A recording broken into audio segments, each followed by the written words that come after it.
Vermithor hungry. Mmm. Vermithor eat dragon seeds. Mmm. Chomp chomp. Nom nom nom. Yes, not everyone gets to ride the dragon. Some people get fed to the dragon. That's right, some people do. Some people accidentally step in a pile of dragon's eggs. Boy, I think Ulf the White might have been a couple inches away from breaking one of those dragon's eggs and getting eaten by Mama Silverwing, but that did not happen. That did not happen. Let's see here. Source. Share screen. That's us. Look, it's us. Hello, friends. Hello. Hi, audience. Hello, everyone. Greyways Tim, are you outraged or are you pleased? I'm just checking. What's your outrage meter? I'm pleased. I was bamboozled over the weekend. I admit that. Weren't we all? There were some leaks. Don't go on Twitter, I think, is the sum of the story. That's a whole topic in and of itself. But yes, this was an incredible episode. I'm glad that you liked it, Tim. I liked it quite a bit. There were some changes from the books, which we will talk about because they were interesting to talk about, not because they were horrible, but because they were interesting. And I actually kind of liked, there were some big changes with Jace and the Dragon Keepers. Thought it made sense myself, so I'm willing to talk about that and hear out everyone's thoughts. But wow, this is what we paid for, right? Dragons wreaking carnage, Hugh the Hammer in the just in the cave, standing there with fire, and oh my goodness, Nettles, your thoughts? I'm a spoiled brat, so I would give this episode a 7.8 out of 10. But it was a really good episode. That's a spoiled brat answer. What was your favorite? Yeah, it is a bit. What was your? What more do you want? What was your favorite part of the episode? Yeah, is it too obvious to say the dragon stuff? I think the first thing I actually wrote might have. Oh, it was the Oscar Tully. To answer your question, the dragon stuff, of course. But the smart answer was Oscar the Grouch. What? Mm-hmm. Okay. So you're going to give this episode a 7.8, even though it had awesome dragon action and a very cool vintage Game of Thrones, High Lords politicking, the gods demand just. This was incredible. Oscar Tully stepping up. That I thought there was an incredible set of scenes there. But go ahead, Nettles. Let's call this what struck you. Oscar is the new lord, right? Yeah, Yep. The little boy. Grover's dead. Okay, yeah. So speak on it. So what I wrote down was, why is Daemon being sunned by a little boy? This is the Daemon who cut off, Vaemon's head all because he said "bah." The other syllable. This is the Daemon who beat someone up because they were a messenger who was sending a message saying, "Hey, I'm sending you help." And now, so many times, alone and in front of people, he's allowed to do something.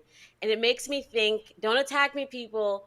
Who taught him to talk like this? Because the first time we saw him, he was a timid, but I love my grandpa. I'm just the cutest little boy.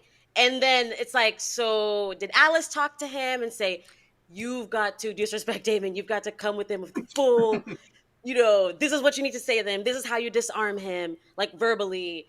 And I don't know. Maybe because there was a big change. So this is a question to you guys. This is a question to you guys. So why do you think they're showing Daemon being sunned by this little boy? What does this do for the story as a whole, or just his story, whatever? What? So Tim, I'm curious to hear your thoughts, but I'll give a quick answer, which is just that Oscar has all the leverage, which is that he knows Daemon needs the River Lords. It's been made very clear. And he also he himself has to earn the respect of the River Lords. So if Daemon's actually being smart in that scene, he's giving Oscar a little bit of leash to throw insults at him. He suffered a lot of the insults and did nothing because he understands that let's not call him a kid. He's probably 14, 15. I mean, he's a teenager. That's when Robb was declared king of the North, and I mean, that's when you got to do stuff in this world. So, I mean, yeah, as a kid, kind of, but he's been paying attention as teenagers have to in this world. And I don't think it's necessarily inconsistent that he was more kind of just a little mild-mannered in the other one, because he's basically just responding to Damon saying, you got to kill your grandfather. And his answer was honorable. He's like, I'm not going to do that. I think maybe he's one of those guys like a Ned Stark character who's quiet when it's not his turn to speak. But when you actually give him the mic and make him the Lord, he's going to be like, okay, we're going to do justice. I have firm beliefs. We're going to stand on those beliefs. And I thought the actor really delivered in that scene. It's kind of hard sometimes for a teenage actor to, have a little bit of gravitas. But he, in the end, won over the River Lords by standing up for what was right. I think we all saw that coming. Willem Blackwood being sacrificed to win them over. So, Tim, your thoughts? Yeah, like you said, Oscar has all the leverage, and Damon needed to be humbled. Like, that to me has been the running theme of Damon's story, is trying to show Damon of, you can't go around doing things the way you did in the Stepstones. Actually, it's not even just Damon. I think the Targaryens as a whole need to be humbled. Go back to that line Viserys said in the first season, the idea that we control the dragons is an illusion. And now we're seeing, like, with Jace's idea. Mongrels. They're mongrels, Tim. Yeah. And it's like, no, man, at the end of the day, the dragon is the decider on who gets to ride it. So when think that line, too, last week when Rhaenyra slapped Lord Celtigar and said, I believe it's my fault that you have forgotten to fear me. I can imagine the dragons looking at Rhaenyra and the rest of the Targaryens and saying the same thing. Like, yo, you guys are kind of taking us for granted. You don't choose us. We choose you. And seeing that the dragons are now choosing common folk, Adam, Hugh, Ulf, that is a huge slap in the face to everyone, to every Targaryen who grew up thinking that they were special. Like, it really humbles you to find out that you were just a big fish in a small pond. So what did you guys think of the Dragon Keeper's response? Tim first and then Nettles. The walkout, the Dragon Keeper walk, the protest. Yeah, I mean, because the Dragon Keepers are something that we never really quite heard of before until the show. They make sense, but yeah, like them walking out and going on strike because of this.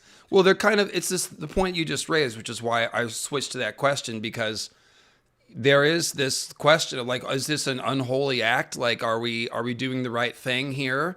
Jace is reacting to it, and the Dragon Keepers are walking out. I really loved that Rhaenyra finally, like, blasted through some people going, no, don't do that, don't do that. She's like, no, I'm doing what I believe is we're doing. So what did you think about the Dragon Keepers protest and then Rhaenyra plowing on through Nettles?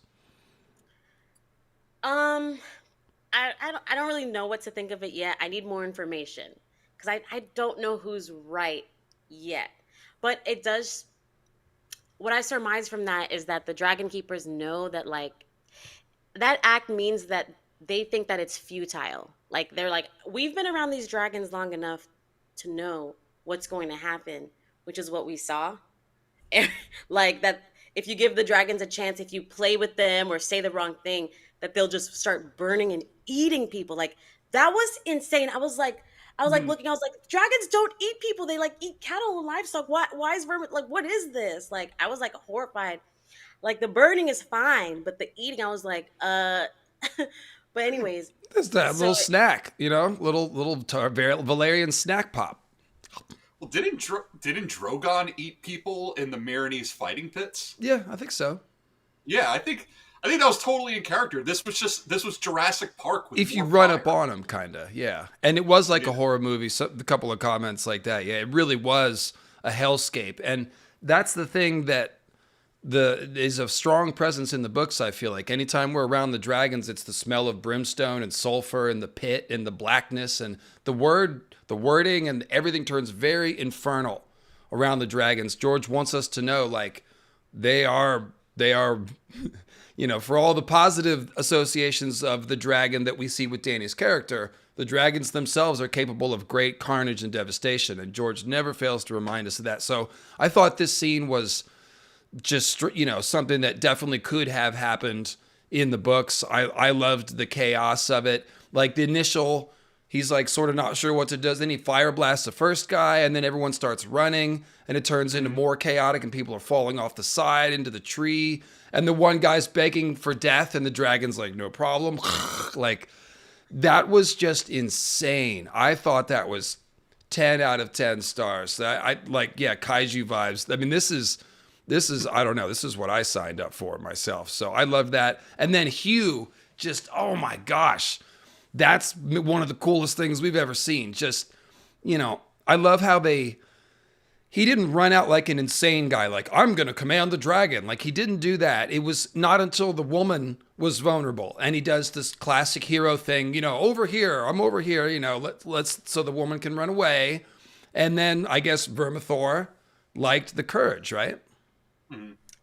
Yeah.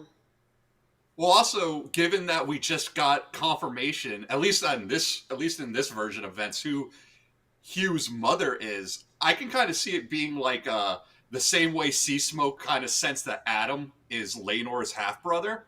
If Hugh's mother is Sarah Targaryen, who we have to mention the book because that's chapters that preceded the Dance of the Dragon, so it's not a spoiler to talk about Sarah No, Targaryen. go ahead. Let's do it. Fill it in, Tim. You're our historian. Tell us about Sarah Targaryen. That seems to be who they were talking about. So Jaehaerys, the Old King, had 13 children. This is why we have so many. One of the reasons why you have so many dragon seeds running around. So Sarah Targaryen is one of Jaehaerys' daughters. We get a line about like in the first season, Lionel Strong said it to Viserys, like the Old King quarreled a lot with his children, particularly his daughters. One of those daughters, Sarah, sleeps around a lot, and then basically she runs away. She ends up in Lys. And she becomes a very high-priced prostitute because very powerful men are willing to pay a lot of money to sleep with a Targaryen princess. And eventually, she becomes a madam in Volantis, running her own brothel. So the story that we're being given here is that Hugh is a child of this Sarah Targaryen. And in the book, it even says, like, Sarah Targaryen also had children by the Archon of Tyrosh. And these are other guys who threw their hats in the ring during the Great Council. So that means that going on that family tree, Hugh the Hammer would be Daemon and Viserys' cousin. Their father is... Sorry, Tim. I thought he said that his mom was a sister to Viserys and Daemon. A sister to Balon. A sister their to Balon. Parents. So they would be cousins. Balon and Alyssa? Yeah, so Sarah is a daughter of is... Jaehaerys, just as Balon, Alyssa, and Aemon. Yeah. You know, they're all... I know who Sarah is. I thought Hugh in the show, I thought he said that my mother said she was just as good as her brothers Daemon and Viserys. Like, that's what he said. No, the quote was, my mother always said, I was as good as her brother's children, Daemon and Viserys. Her brother would be Balon, and her brother's children are Daemon and Viserys. So she would be cousins to that. He would be their cousin. He would be their cousin. And a very strong dragon seed. He's fully half Targaryen, if you will.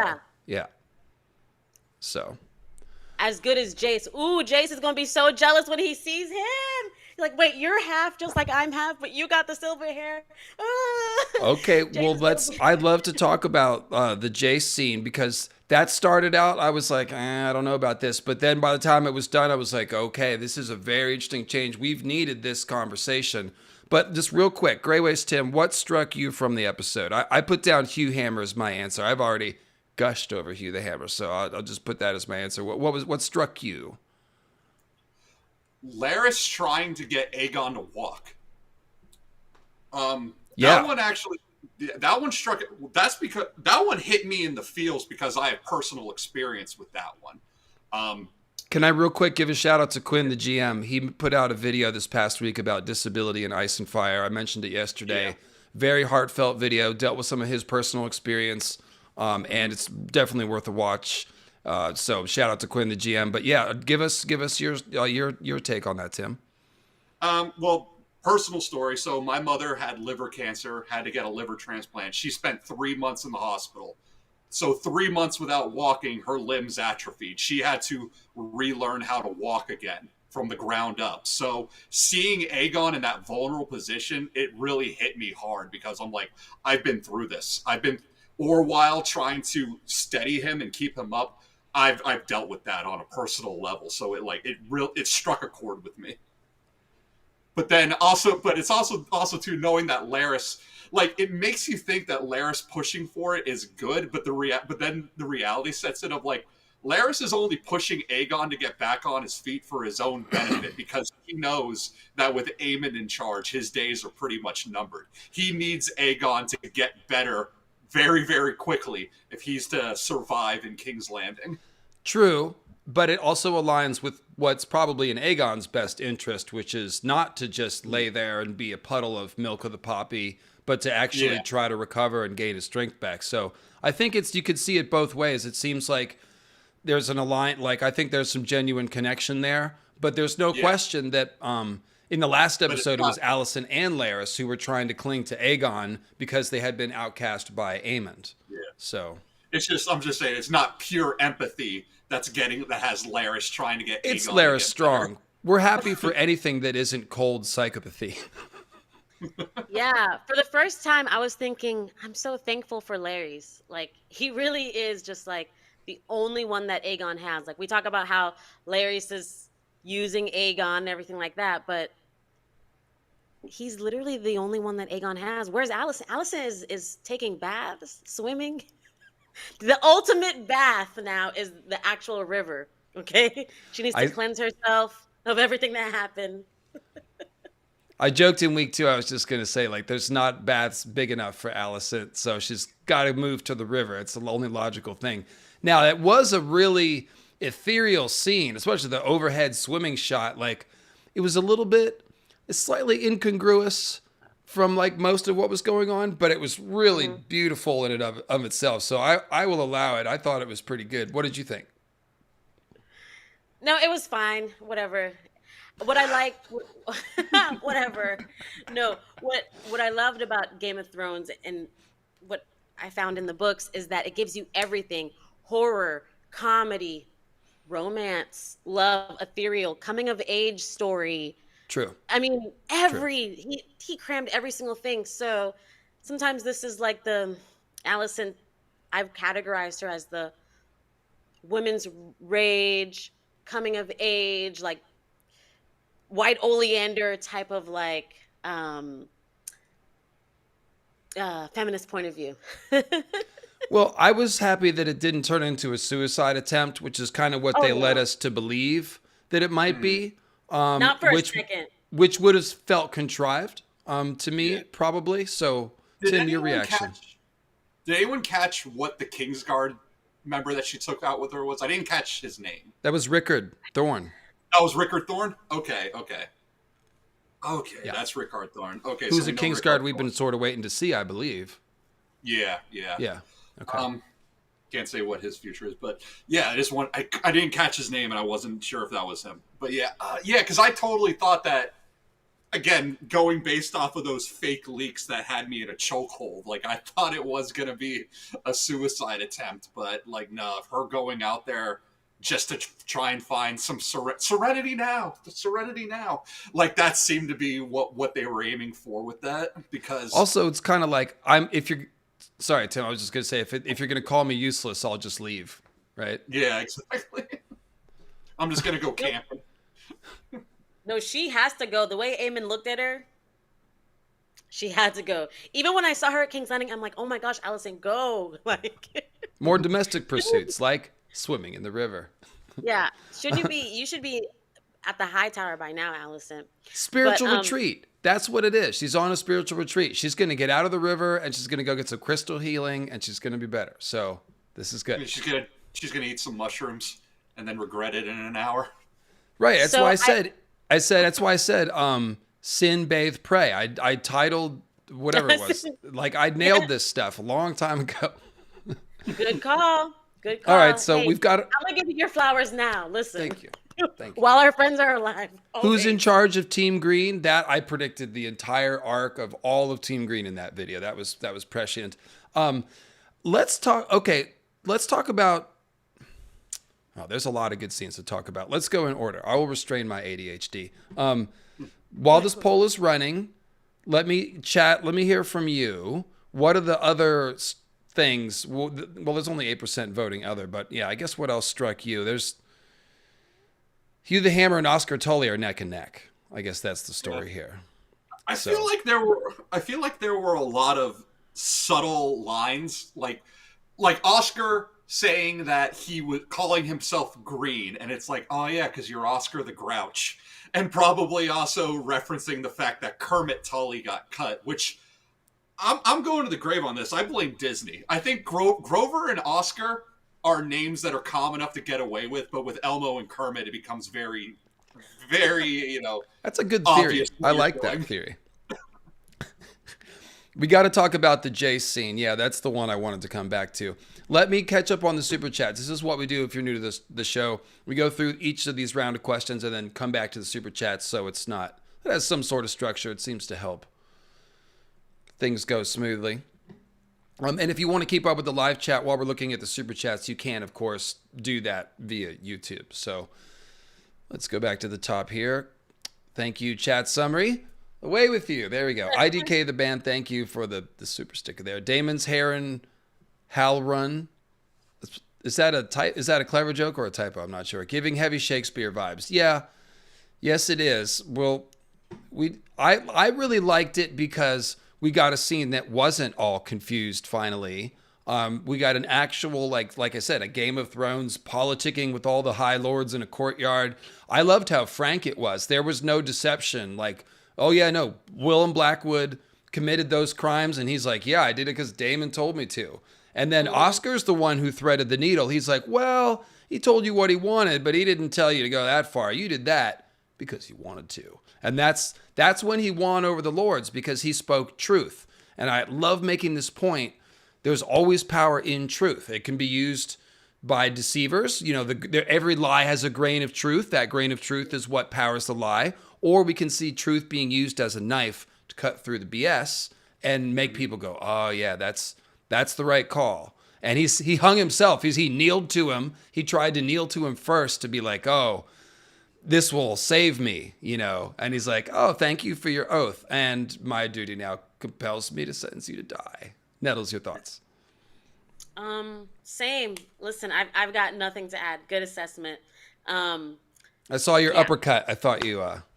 No, because that's like... I was just acting out what you were verbally saying. You were anger translating me. I appreciate that. Okay, perfect. So, yeah. Tim? Oh, so Willem Blackwood going down, I actually feel that was a long time coming. If we going all the way back to season 1, when it was still Millie Alcock playing Rhaenyra, when Willem Blackwood was first trying to court her, and there's that Bracken kid. I think, what was his name? Janos Bracken? He drew his sword first. That's where you're going with this? Yeah, he did, didn't he? Yeah, because Janos Bracken made fun of him, so he killed him. And it's like, dude, that was fair. That was your fragile ego. And the people applauded. They did. Some people made YouTube videos, put sunglasses on his face, got hundreds of thousands of views. He's so cool. Well, who's cool now? Go ahead, Tim. You made fun of me in front of the pretty girl, so now you have to die. No, you killed a guy and got away with murder. So, as far as I'm concerned, as much as I like the Blackwoods, and I know, we all like the Blackwoods more than the Brackens, but still, it's like, Willem, you kind of had this coming for a long time. And Daemon told you, do not fly the Targaryen banners when you're committing your war crimes. Did you listen? No. Tim, thank you. That was honestly a great perspective. I had not considered that, connecting it all the way back to that first scene, which we did all root for because the other kid was a jerk and the little Blackwood kid was cool. But you're totally right. And this is the great thing about multiple perspectives on every event. He did kill that kid for insulting him in the middle of court.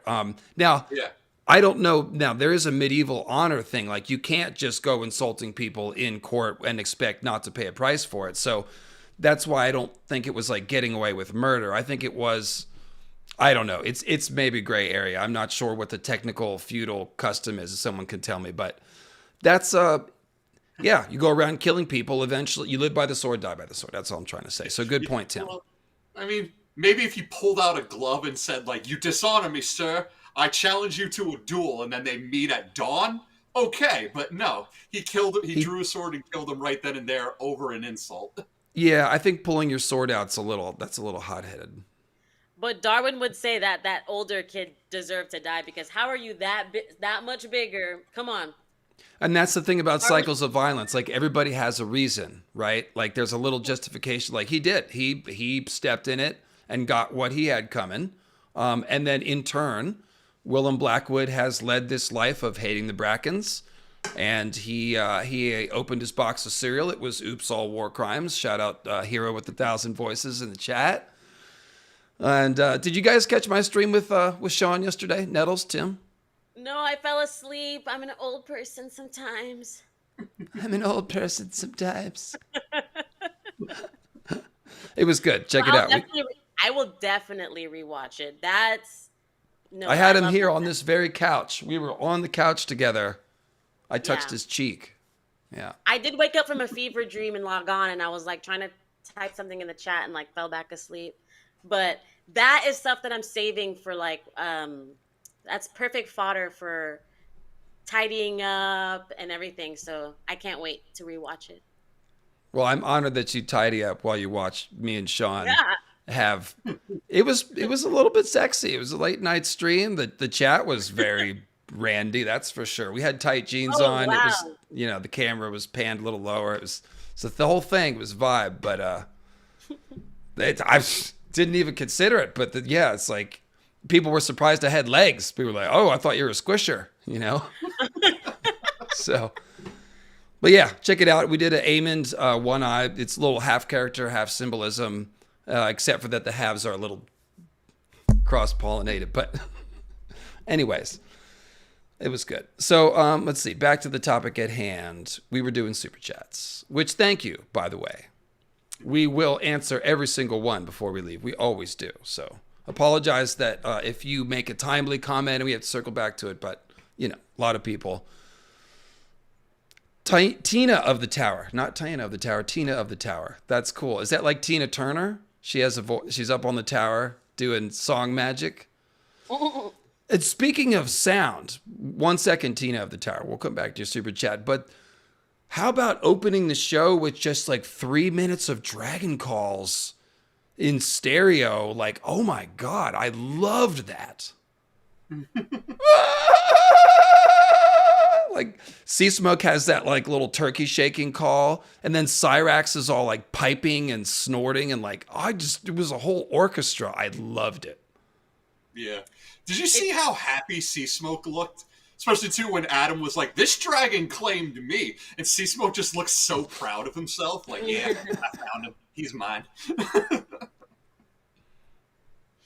Cool. No, David, I was just saying that it's so good that you have birds and you notice those things because I don't think the common person does.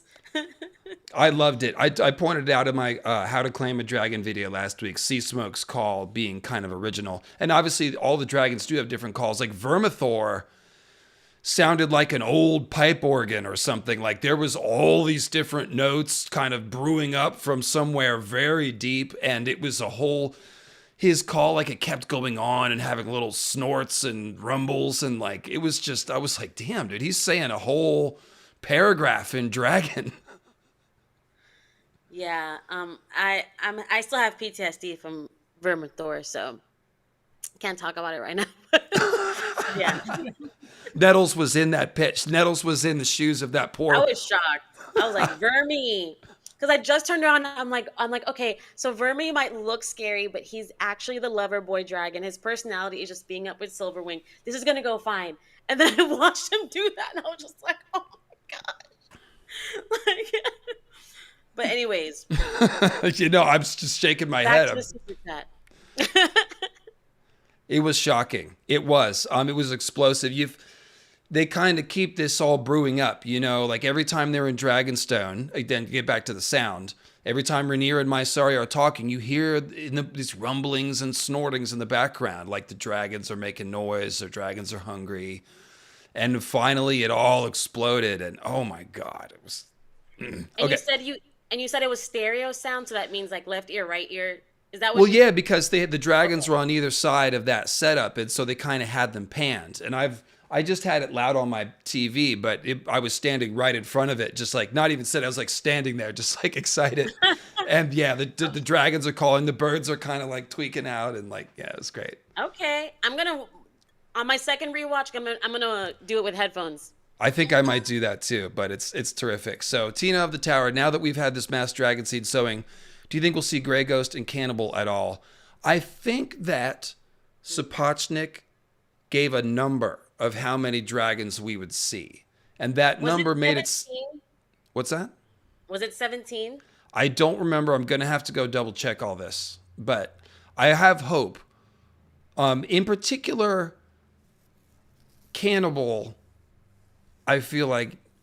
Well, I hope I've got a whole script for a Cannibal video. I really hope Cannibal's on the show, but we can't really talk about it until we see. I have hope, Tina of the Tower. That's what I will say. Tim, do you have hope? I have hope. I mean, maybe not this season. A little bit. I mean, we only got one more episode for a chance, but season 3, I'll hold out hope. Yeah, probably not next week, but maybe I could see leaving that because there's a lot of dragon this week. So why not save a little some, right?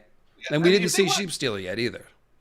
If they want to keep things and just show them in like silhouette and during the last minute, just to give us like a little teaser, and then just say like, "Good, all right, here you go. Now wait 2 years." Like, I'll hate it, but all at the same time, I'll be like, "I know you bastards know what you're doing," and yeah, we'll be back to see.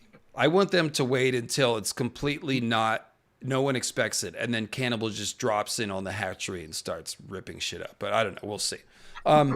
So yeah, Heart of Winter, remarking on Hugh's High Valyrian command, the famous one known as "Come on," from the Jon Snow school of yelling at the dragon.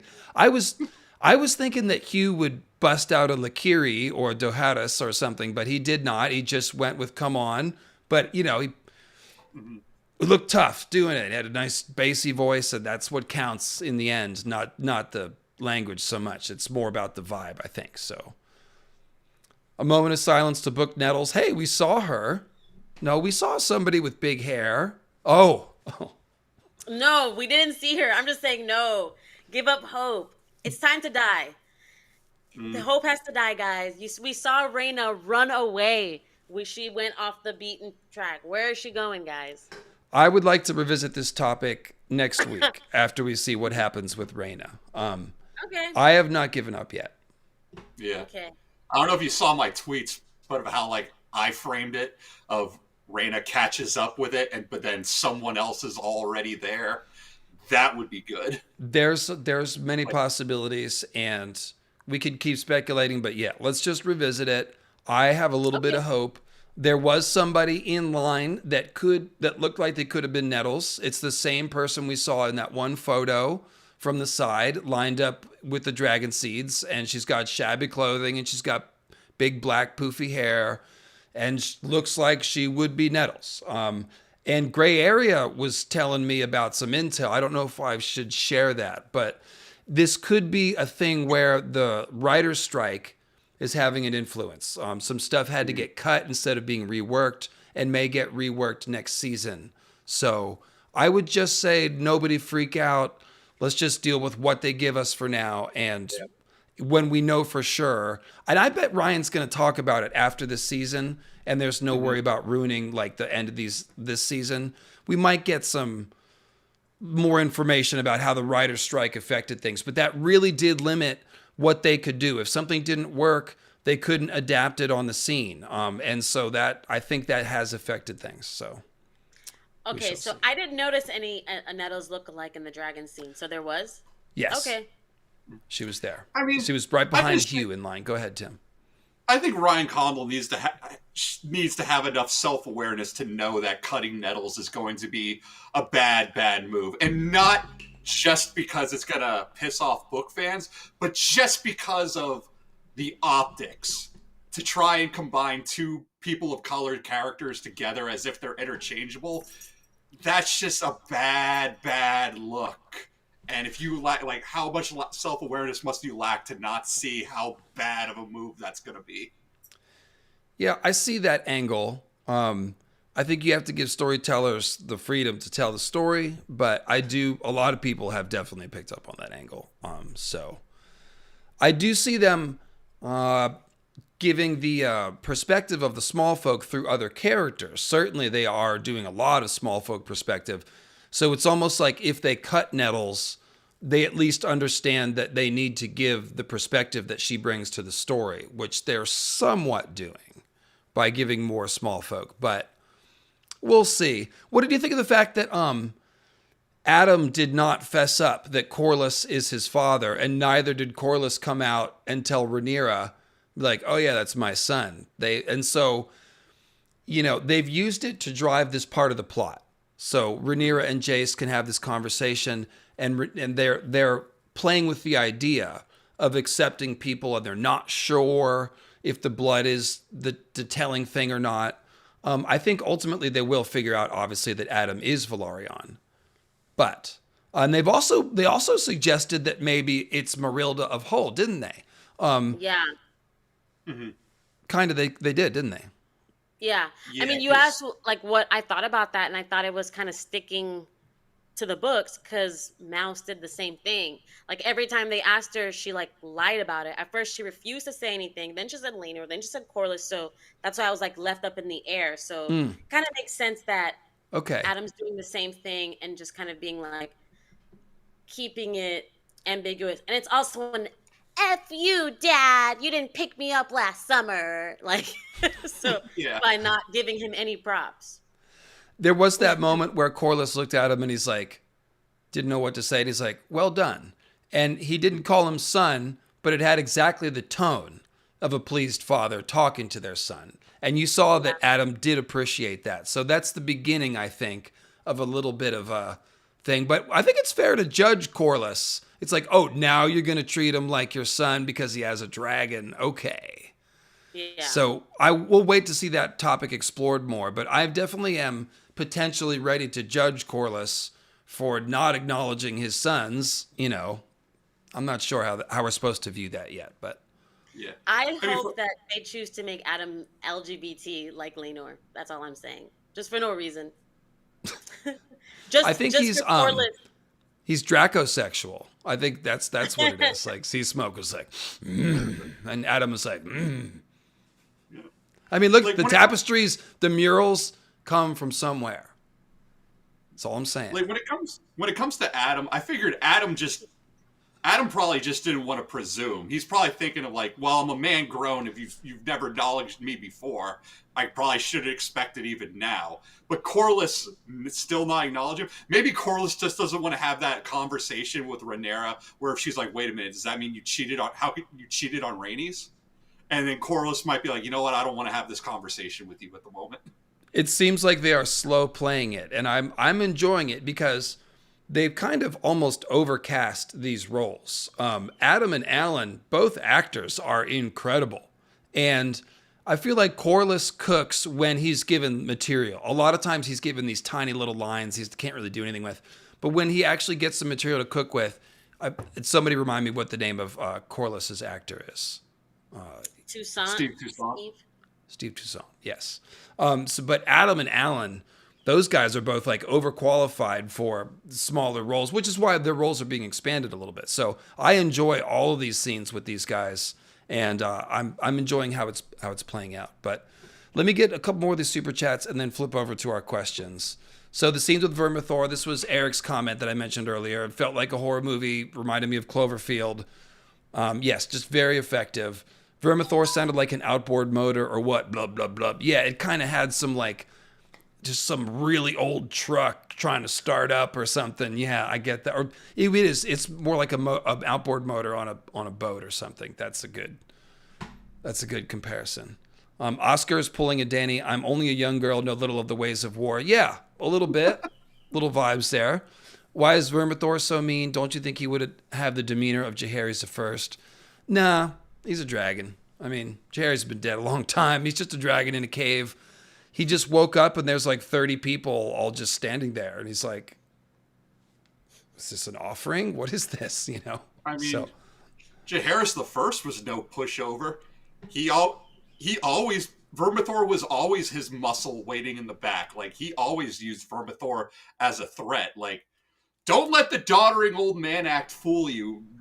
Jaehaerys was mafioso for a lot of that 50 years that he reigned. You're right.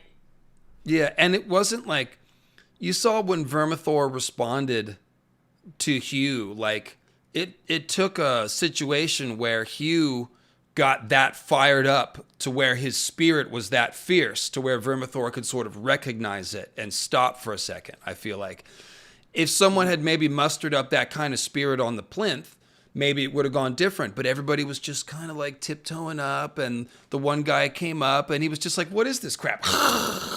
You know, so it's a dragon. Like, it's all right. So let's flip over to the live chat. There you are, live chat. Welcome back.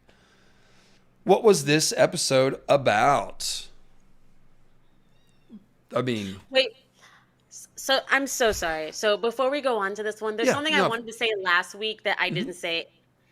It was about the dragon claiming scene, and I think it might apply to this episode too. So the parallel that I saw with the dragon taming scene is, and they repeated it in this episode.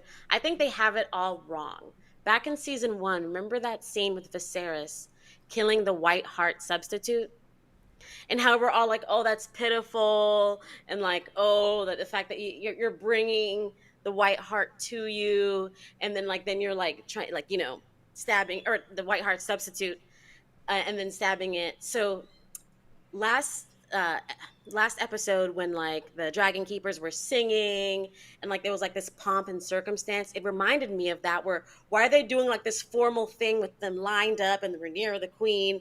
Like, I don't think the dragons want that. Like how some predators, they don't want to be given their prey, they want the chase of it. I feel like dragons are sort of like that, where like you can't make it like that White Heart substitute situation. It has to be something like the dragon choosing you, or you like saving a woman's life, or even Aemond, going back to Aemond One Eye, you just doing it, jumping on the back. I don't have permission, I'm not supposed to be doing this, I'm just doing it.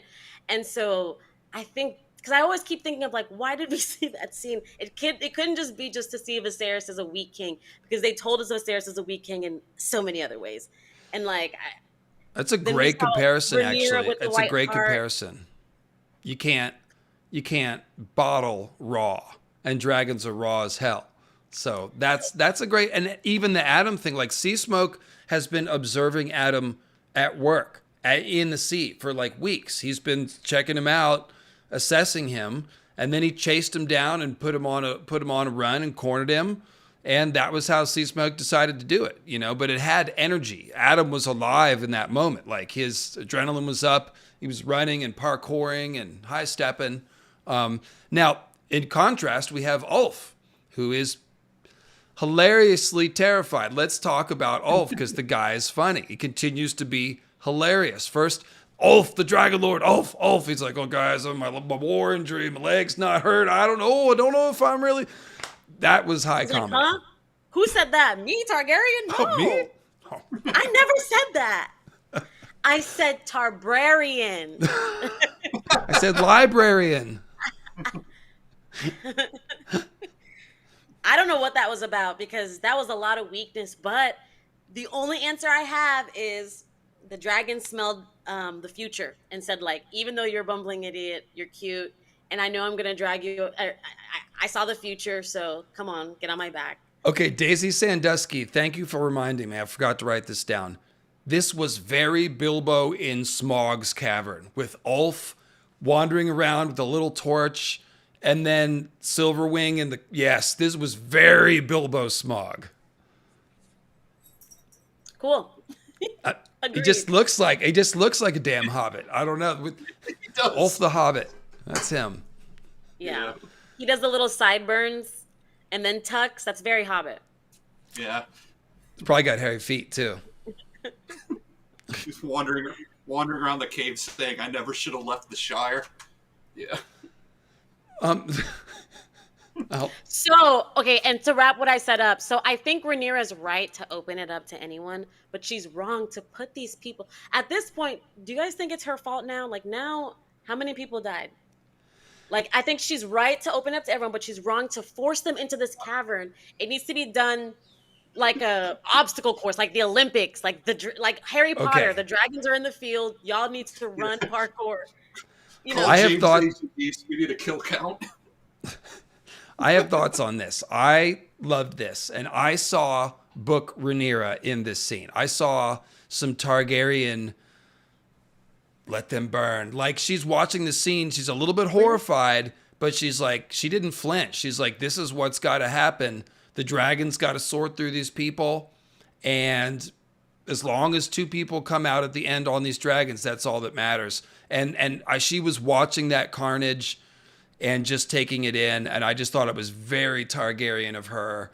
And she's the way that she, Jace was like, don't do this. The Dragon Keepers were like, don't do this. And she's like, no, I'm feeling this. This is what we're doing. And then she brings him out there. And then she's like, okay, y'all have fun. And spins out and then just leaves them alone. And I questioned it at first, but I think this makes sense. She's just kind of letting it happen organically. She probably realizes a bunch of these people are going to die, and she's just hoping the dragon sorts through and finds one. Like, I was imagining sending them out one by one to, because I think that's part of why Ulf succeeded, is he was alone. The chamber was quiet. It wasn't very chaotic. It didn't smell like blood and carnage and all that. But yeah, there was something carnal and very detached about Rhaenyra feeding all these people to Vermithor and just hoping for the best, and then just watching it all. And then you could see when she saw Hugh taming Vermithor, she smiles and she's like, no, this is what I wanted. Now I can actually win this war. So that to me is the ruthless Rhaenyra that I've been waiting to see. Tim, let me give it to you. And then, unless you have strong thoughts, Nettles. I have a question, but how much do you think is Masaria's influence, like their love connection, with with Rhaenyra feeling righteous in doing this? Because you said that people were like, "Hey, don't do this," and she was like, "Yes, I must." Like, do you think some of that comes from Masaria? I mean, Masaria definitely counseled her when she was indecisive about it. But no, I think once she latched onto the idea, she just became convicted. Okay. Yeah. Tim? Yeah, like, especially after the Hugh mother reveal, it does have me re-questioning Ulf's story about him being a son of Balon the Brave, and it's like, I don't know. Maybe, I mean, yeah, the guy never remarried after his wife died, but that doesn't mean he never had sex again, so who knows? Maybe Ulf was telling the truth, but the way he was acting at the bar made me really think like, oh, the jig is up. Like they're all gonna know. So I don't know where they're going. Like he must have some kind of ancestry, but if it's not Balon, then it seems like even he doesn't know where it came from. At least Hugh knows who his mother is. Yeah. Kimberly LaFay, I loved that the Dragon Keepers were like, you put an Andal on their back. Like they have this prejudice against the Andals. I liked that. That was funny to me. Could Nettles be Kirsty? I don't think so, but maybe. Who knows? Let's see. So, okay. Let's go to, yes, what was this episode about? I would answer the Blood of the Dragon. Maybe some of y'all will go for something more theme oriented, but I think it was like, or maybe I guess the theme answers are better. I guess courage, maybe. What do you guys read on this episode, theme wise? What was it about? I'll agree with you. I'll piggyback and I'll just say balls. Like cojones. Like I've got the balls to do this. Going back to Oscar Tully, like I've got the balls to stand up to Daemon, to Rhaenyra. That last look Rhaenyra gave when she's like looking at Aemon, she was like, "Aemon, come try it if you want to." Aemon, she's like looking at him like that showed cojones finally.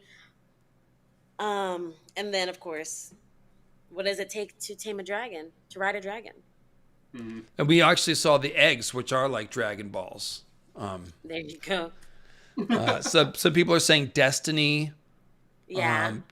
identity, transformation. I'm reminded of that Varys line of power resides where men believe it resides. So the themes like seeing this, like the dragons reaffirming, like, no, we're the ones in charge because we choose the rider. Noble or common folk, it doesn't matter. We have the final say. Oscar Tully having to humble Daemon. Aemond having to go out and see, like, she told, as soon as it was done, she's like, okay, now fly over King's Landing, let them see that dragons have been claimed by commoners, because now that's a spit. If it wasn't it was already a spit in the face to Jace. Now it's hawking a loogie in Aemon's face for him to see that, where he has to realize, like, crap, who are they? Who are those people? Who are those dragon riders? Why did I not know about this? Like, it throws everything up for a loop. So what would you say the episode was about then? Power. Perception of power. Right. You compared it to power. That would okay. be it, yeah. Nettles, I do you like have that. a refined answer? No. Cojones is the refined version. Okay. Well, I'm just trying to give people different choices. I'll just phrase it the way I did originally.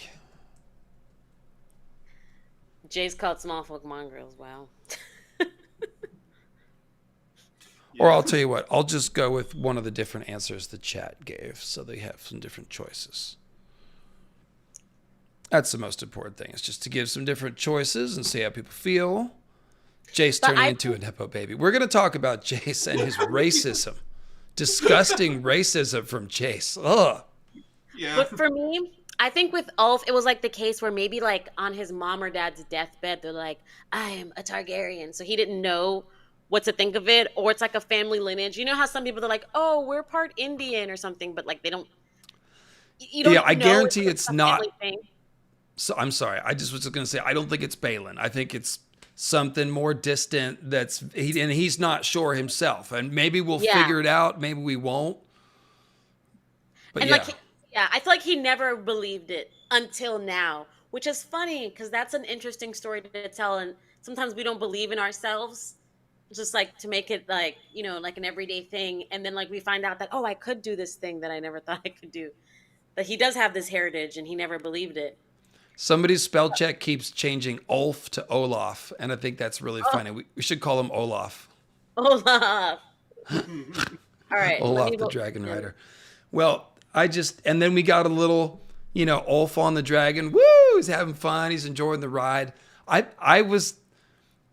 think we're going to see him and Silverwing have like a really affectionate bond. Like he's going to be like the drunk guy who like loves his pet, you know? Like it's pretty great stuff. I love Ulf like you like Hugh. I like them like both for different reasons.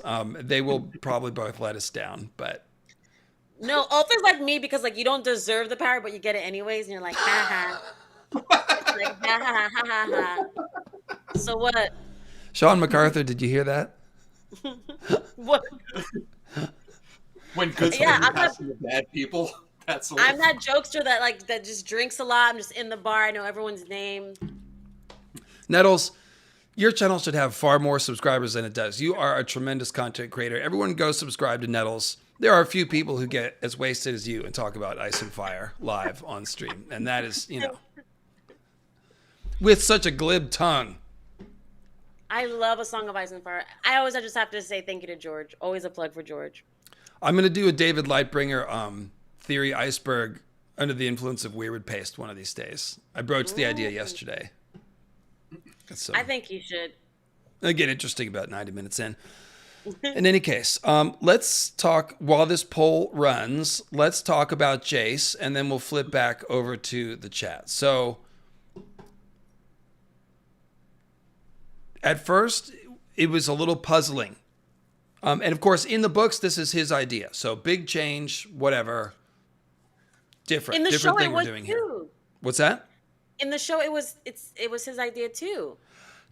It was his idea initially to try to find other riders, but we found out that only if they're highborn. And we see, I think this is a pretty insightful exploration of the psychology, like talking about, did you think I would favor Harwin? Did that cross your mind? Did you think about what I'd have to deal with? Like, you only thought about yourself. This was something that needed to be talked about. That was very intense emotionally. And then we see it's like, he's trying to hold on to this idea that he can be king of the seven kingdoms and convince people that he is a worthy person. And it's just like, the more these lines get blurred, the more insecure he feels about it. So what do you guys think about that? Wait, can I ask? I just want to ask for both you guys. Do you think Rhaenyra's response was good enough? That was a big question he asked. She sort of sidestepped the issue, didn't she? Yeah, she's and that's still showing like that's a big problem she needs to work on is accountability. Accountability. Mm-hmm. Women dodging accountability. When will Greyways Tim is here to hold him accountable, though. All those women. What the? when That will never women happened. take care of these children they help create? No, it was a long time coming to see one of Rhaenyra's kids like bring this up. Like, so what were you thinking, Mom? Exactly, So we'll see if they come back to it. Do y'all like Jace after this episode, or has it dwindled? Or well, we don't like him calling people mongrels, obviously. No, he totally wants to tell Adam to go back to digging for clams, but Sea Smoke is in the back going, "I like clams." He likes clams, Jace. Sea Smoke gets the final word on this. I think that there was a little bit of both, where like I kind of was like,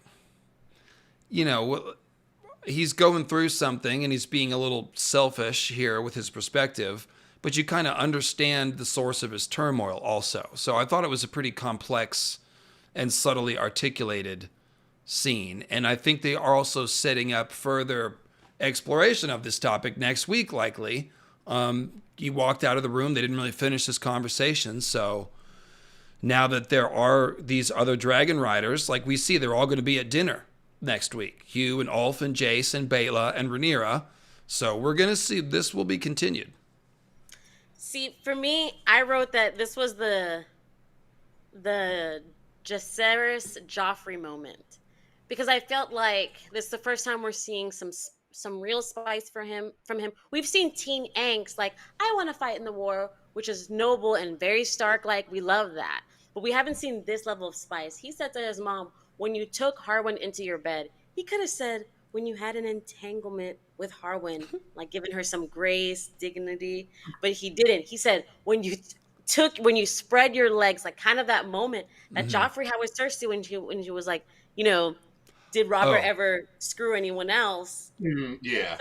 Cersei slapped Joffrey. I think Rhaenyra should have made Jace afraid of her too. But I thought it kind of made me my reverence for Jace go down several notches. I'm not gonna say I don't like him, but I'm like, ooh, why is Joffrey the first thing that comes to mind? What am I seeing in you, Jace? But Jace's concerns are legitimate, because if anyone can ride a dragon, then he can't prove that he's a true Targaryen, because the number one thing they always said was, my sons ride dragons, end of discussion. Like, to prove, like, before all this, that's what they used to say. So now, girl, anybody is claiming Jeff. So what does that say about you? And he's thinking about the fact that he's watching how hard his mom has to fight for the throne. He's like, dang, when it's my turn, when my mom dies, am I going to have to fight this war too? Because as soon as Viserys died, look at what my mom had to do. So even I if my thought mom it was gets the believable. throne, Yeah. huh? I thought it was believable that he would feel that way. It's like definitely not feelings and a perspective that we're like approving of, but very understandable that he'd be worked up about this. So I think it's something that he has to work through, and we'll see how that goes. Yeah. So he's got the truth on his side with Harwin. Give it to you, Tim. He's got the truth on his side, confronting her about Harwin, but his whole perspective is shaped by the fact that he's brought up as a prince in a feudal monarchy, and he's thinking about trying to rule the seven kingdoms and his perception as a noble. Like, he's not just a person with a problem with racism. He's constantly thinking about how he's perceived and how Targaryen he is and stuff. So I think it's kind of ugly stuff, but it's a good exploration of his feelings and perspective. Go ahead, Tim. Yeah, because it's the same thing when at the beginning of the episode when Rhaenyra confronts Adam. Like, this is shaking the foundations of their whole world.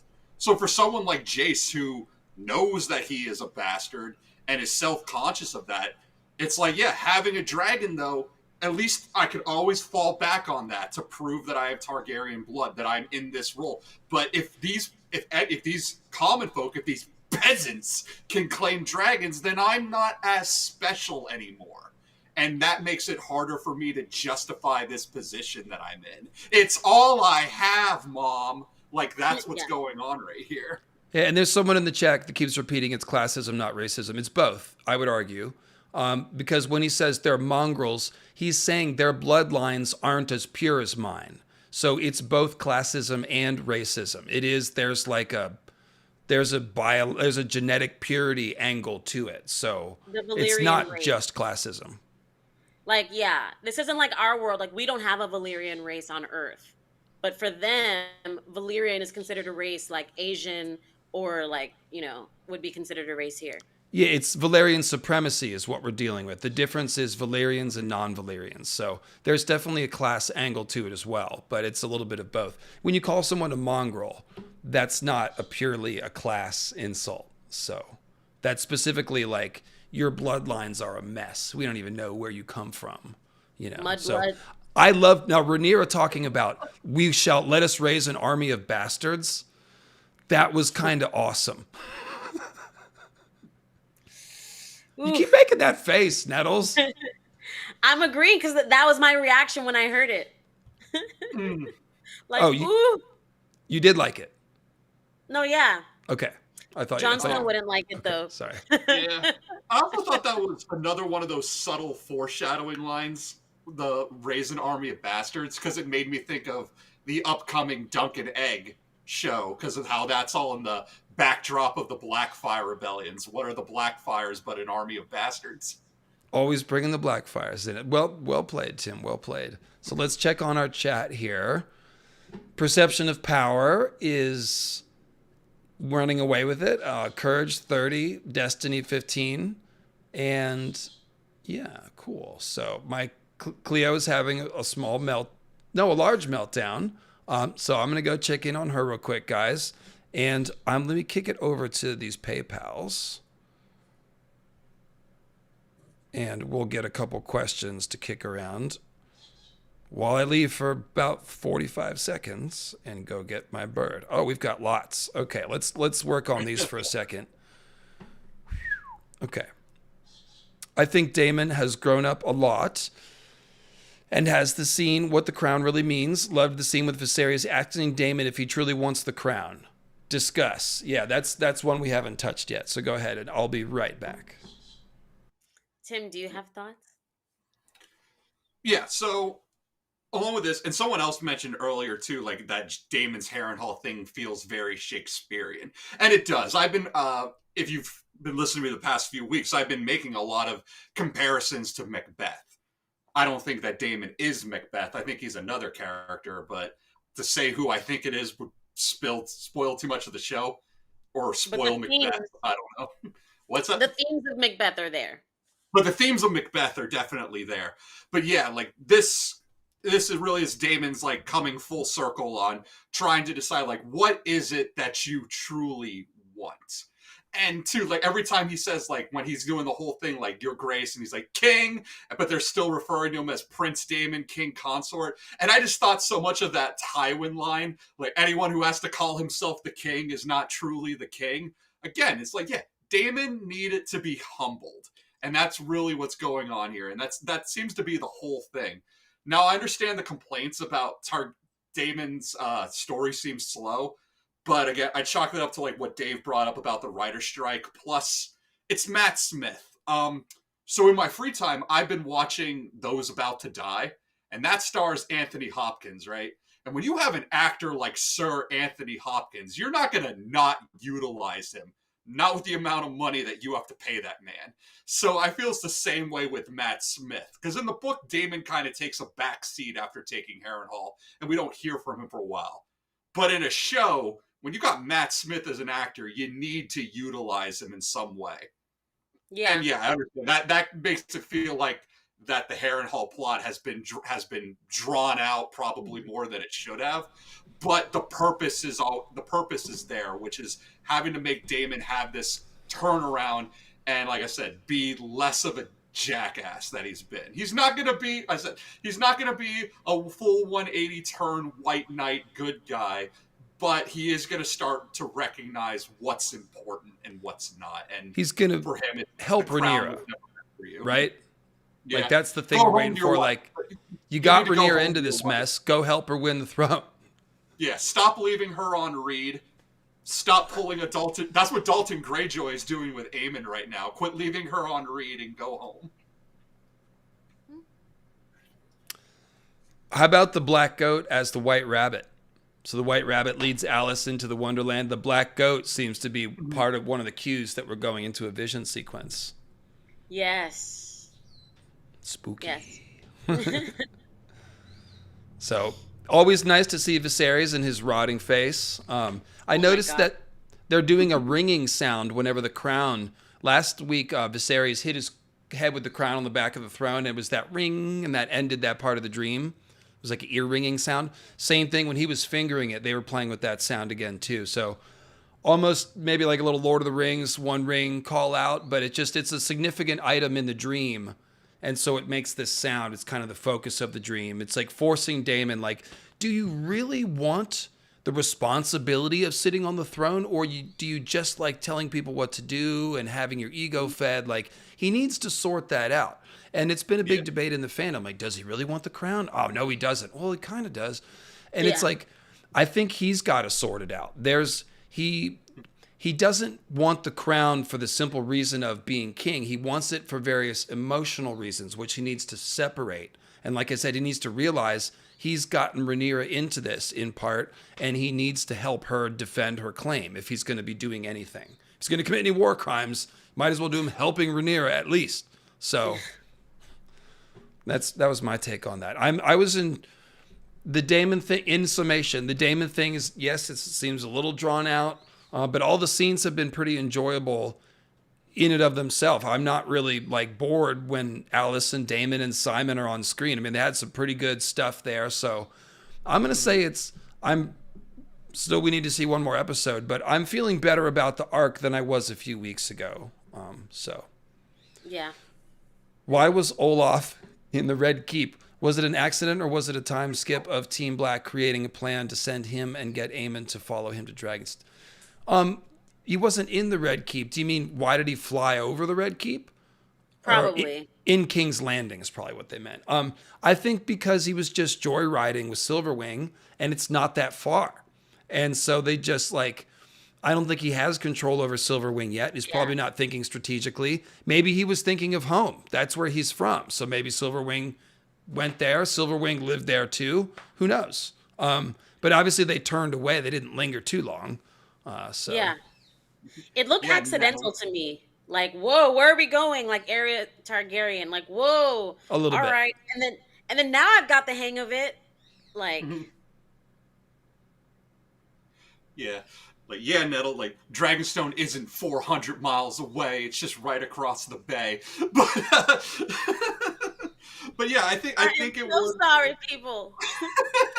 It's like, I got to think as the dragon flies, it's not more than, it's between 30 and 60 minutes, I think. Like, you can get from Dragonstone right to Rook's Rest. It's not far. It's like, the dragon flies pretty damn fast, I think. So, somebody will have to do the maths on that. But no, it's an in joke. Me and Nettles have had some Twitter blunders this week, but hey, we can let them roll. We let it roll off our shoulders, take the punches, get back up, laugh at it, and be like, yeah, that was stupid of me to say.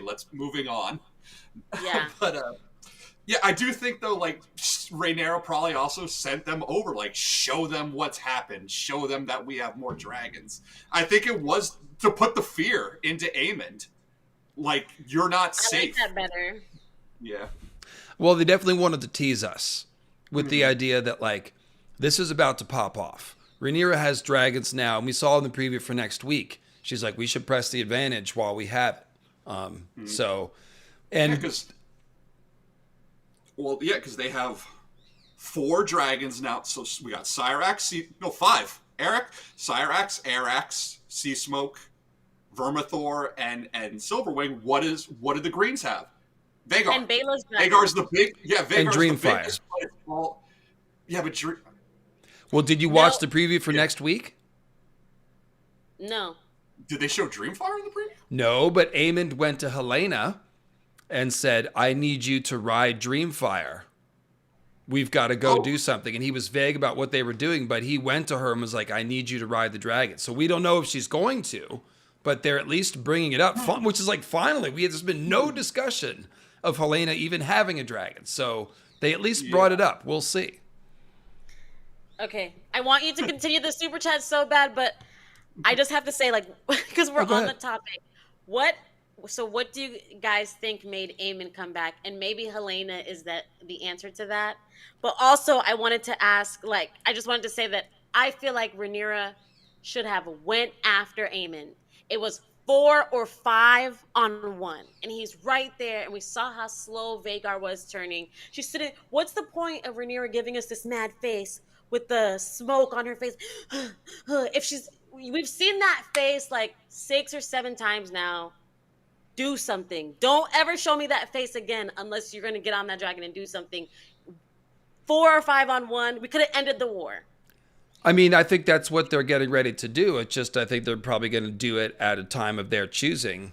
You know, the episode was over. So. But what do you think about what made Aemond turn back? Oh, just he math. Was going and then he was. Because he's not a psychopath, because he is rational and calculating, as I keep saying. It would have been 1 against 5. Yeah. If he made. Yeah. And he's smart. He's gonna do wanted to? What's that? Do you think Vhagar wanted to go? No, Vhagar didn't. Vhagar thinks Vhagar just wants to kill and burn, like you saw. Vhagar's he had to command Vhagar several times. Like this is what I was saying about dragons. Like Arax attacked Vhagar. It didn't make any sense. The dragons, that's what they do. They attack. They don't know. Like that's the first time we've ever heard flee. The command for flee, and it was like, that feels wrong. Don't tell Vhagar to flee. Shouldn't want to flee. But it was the right call, of course. So Frey Girl's asking if we saw the Blue Queen in the trailer. I didn't. I was watching it real quick as I was getting ready. I didn't catch that, so I'll have to look again.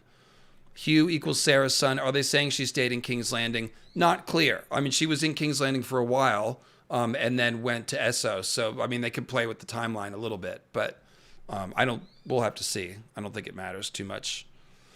Simon Strong's "Oh dear" cracked me up. Oh, that was funny. Yeah, when he saw Oscar's play and he's like, "Oh dear." Yes. Simon's great. Simon's so funny. Just wanted to say most of the character writing and actors' performances have been stellar. Children to the adults, they've been incredible. Yeah, that's always been strong with this show, going back to Game of Thrones. Grumpy Vermithor is grumpy when his blood sugar is low, just needs to grab a Snickers. And then he was rideable. Yeah, that's what that one guy's name was, Snickers. You're not Shout yourself out. when you're hungry. If I do a video, I'll freeze frame it and put a Snickers bar over that guy. And credit to Gerald Garcia. Can't stay long. We'll come back later for the rewatch. Great end of the episode. Loved all the dragons, Vermithor, and Silverwing. Yeah, the Silverwing's design was cool. Very sleek and pointy and like a little different. Yeah. Kind of reminded me of Sunfire a little bit. Mm-hmm. Nice design. I actually thought the witch from Maleficent, the way her head was shaped. Oh yeah, the crown. Oh, like a winter crown, yeah. Icy, spiky crown. Yeah, okay. Very queenly. Like a little shout out to Melis too with the crown spikes, but just different. It was satisfying to see Rhaenyra face blowback on her hypocrisy concerning the parentage of her 3 oldest kids. Yeah, I mean that's kind of what we were saying. She's been a little obtuse about it. Yeah. So this was coming. For sure, it's a difficult situation all the way around, as we've talked about last season. But yeah, that moment was coming. And that's where we felt for Jace the most in that conversation, was when he was confronting her about that. You know, what did you think I would look like? What did you think what I would have to deal with, you know? So I thought, again, I just want to say that I think that's a good job by the writers to stop and ask, like, what would Jace be feeling about all this, and like stop and address it somehow. So yeah, I love you all. That is all. Mozart with no piano. Thank you. Is Damon going home next week? Kind of feels like we're wrapping up here. I would love it. See, welcome to Squisher. We've been seeing growth in Damon. He's only been Rage since season 2. Now he has a little bit of humility and better understanding to what Rhaenyra and Viserys carry. Yeah, I thought that was again, that's what I took out of that moment too, was like thinking about the crown and the weight of it. And Viserys is like, oh, it crushes everyone who wears it. Do you really want that? Meaning, do you want to bear the responsibility? So, Yeah. And he's, I'd be like, well, maybe not. Yeah. He's like, oh yeah, I don't care about the people. Jack Lewis, tremendous super chat, 11 upvoted. Jaehaerys rolling in his grave, seeing Sarah's bastard claim Vermithor. Yep, little bit. Jaehaerys, one of his weak spots was his extreme patriarchy. He once, Alysanne wanted to heal that relationship and bring Sarah back from Essos. And Jaehaerys was like, nah, she's dead to me. She's a slut. And so, yes, hopefully Jaehaerys' grave his spirit is rolling in his grave. He deserves that. So that's kind of amazing. A nice touch writing-wise. Your thoughts? No, good job, Jack Lewis. No, that's amazing. Props to you. Why didn't I think of that? I'm mad at myself. Yeah, that's well said. First super chat from Nate Starchild. Wanted to ask, when did you guys catch the Jace Danny parallel when he was asking his mother not to pursue this? Did you guys catch the Jace and Danny parallel? What's the Danny scene that this would parallel? Do either of you guys know?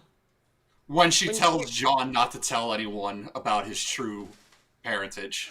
Oh, I've erased the last couple seasons of the show from my mind completely. We don't talk about season 8. I'm just like, what?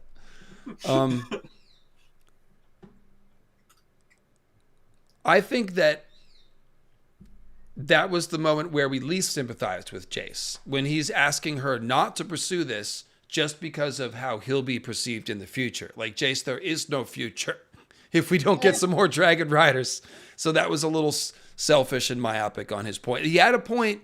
His concerns were valid, but going to, like, don't do this, like, no. Sorry, buddy. It's like, dude, we're past the point of no return at this moment. Like, what do you expect her to do? Any connections to the bronze, silver, and gold dragons? Well, I mean, they're all used for various kinds of symbolism. I thought it was interesting that, like, bronze is an alloy. It's got to be hammered specifically. So we have the blacksmith Hugh Hammer claiming the bronze fury. That's kind of cool. I don't know if it means anything. Sunfire's used a lot for sun symbolism. We got into that into the Aemond stream. So check that out if you want some of that. And then Silverwing, all the silver and white dragons are basically symbolic ice dragons. And so that is the purpose of them being silver. Alysanne, sweet as she is a Night's Queen figure.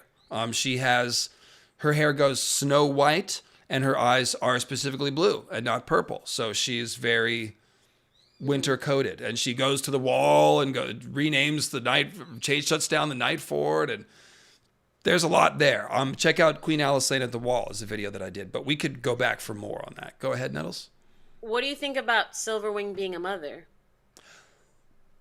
She-dragon confirmed, or at least egg-laying dragon.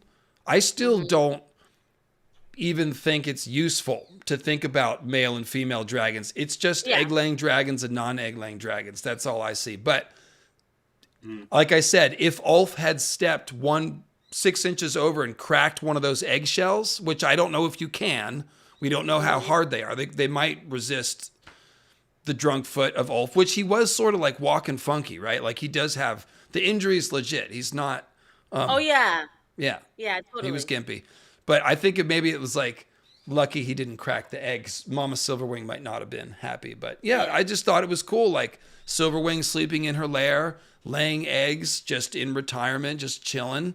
And this guy stumbles in and she's like, yeah, I haven't had a rider in a while. That might be fun, Okay. So, as someone who went through physical therapy for a broken bone, I really felt for Aegon there. It hurts so much to relearn things. I'm okay now. Right on, Sislin. Yeah, I think we talked about this, but it's great that they explored this. And this is kind of what Tom Glencarney was talking about before the season when he's saying, Aegon's an interesting character. There's a little more than just, yes, he is sexually assaulted that woman. What's her name? The serving maid in King's... Diana, there's no question he did that. And Tom wasn't trying to minimize that, but he's just saying the character goes through a lot of things that he portrays, and he's a very interesting figure. And he continues. He was interesting when he was a fool, firing Otto and promoting his lackwits to Kingsguard, who enjoy the wall, lackwits. And that was deserving. Oh, that reminds me, did you see the scene we got with Alinda Massey when she's wearing the red jacket and she sort of looks like a red priestess and they're putting up the posters and she goes back to that same gold cloak that she went to the first time.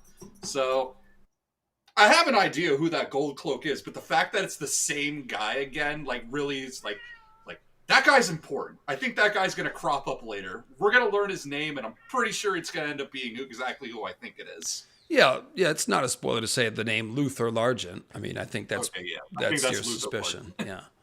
So, I loved that little whisper campaign. You saw the message pass through King's Landing and the network. Loved that, and they used the music from Rhaenyra and Daemon's night out in Flea Bottom from episode 4 of last season. Da da da da da. They did lots of variations of that theme in this episode. But they really captured that same slightly whimsical vibe. It's almost like the Twilight bark from 101 Dalmatians. You see it go dog to dog all through the city. That's actually what that was. That was the Twilight bark message system. Very cool. Yeah. I enjoyed it. Jasper Wilde had the same moment with Larys too. He had his own game of Whisper Down the Alley when he talks about Seasmoke has a new rider. He's like, I heard it from my squire, who heard it from a stable boy, who heard it from his father, and it's and then the look on Larys's face of I'm not sure how reliable this information is. But you're right that they were setting up the subsequent scene by telling us, no, the word traveled from this person to that. There's a network of whispers, and then we see it later. So that was good point, Tim. That was a foreshadowing there. That reminds me. That made me think. Larys is kind of going Team Black. I'm always looking for evidence. Is Larys leaning Team Green or Team Black this episode? What's his whim? And it's seeming Team Black because I think he didn't want Aemon to know that there were dragon seeds successfully claiming dragons, because then he would just go and annihilate them. Just take the newbie, the inexperienced dragon rider off the board. You didn't take it as he doubted the rumor because it had gone through so many hands, because it was right after he said, I heard it from a, who got it from a, I know. And then he's like, you can tell him if you want. Mm-hmm. I took that as Larys isn't going to, Larys isn't going to put, however you want to say it, isn't going to put his reputation on the line for something he doesn't have confidence in. That's how I read it. Mm-hmm. That's how I read it. But as for Larys, I don't think Larys is on any team. I've said Larys is doing the Mac thing and it's always sunny. I'm playing both sides. That way I always end up on top. But to Nettles' point, he could be trying to undermine Aemon.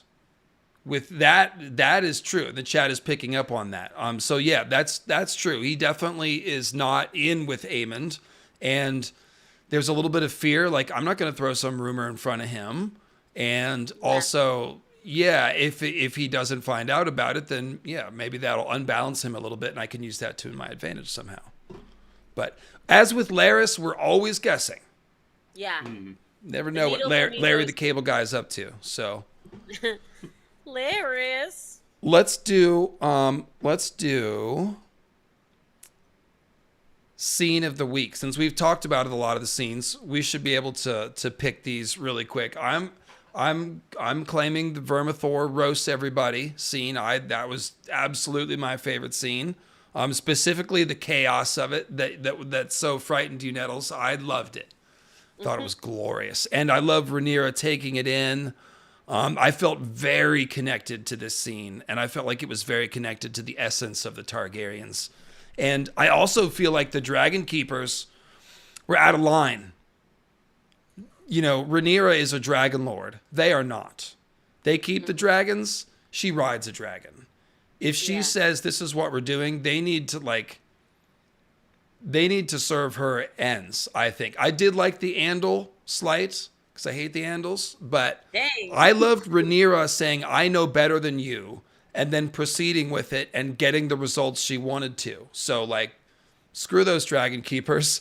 And I think Rhaenyra owned that. So that's my scene of the week was Vermithor just roasting everybody and then getting claimed by Hugh. Can I go next? Because I don't want Tim to say it, just in case he thought of it. Yeah, girl Nettles.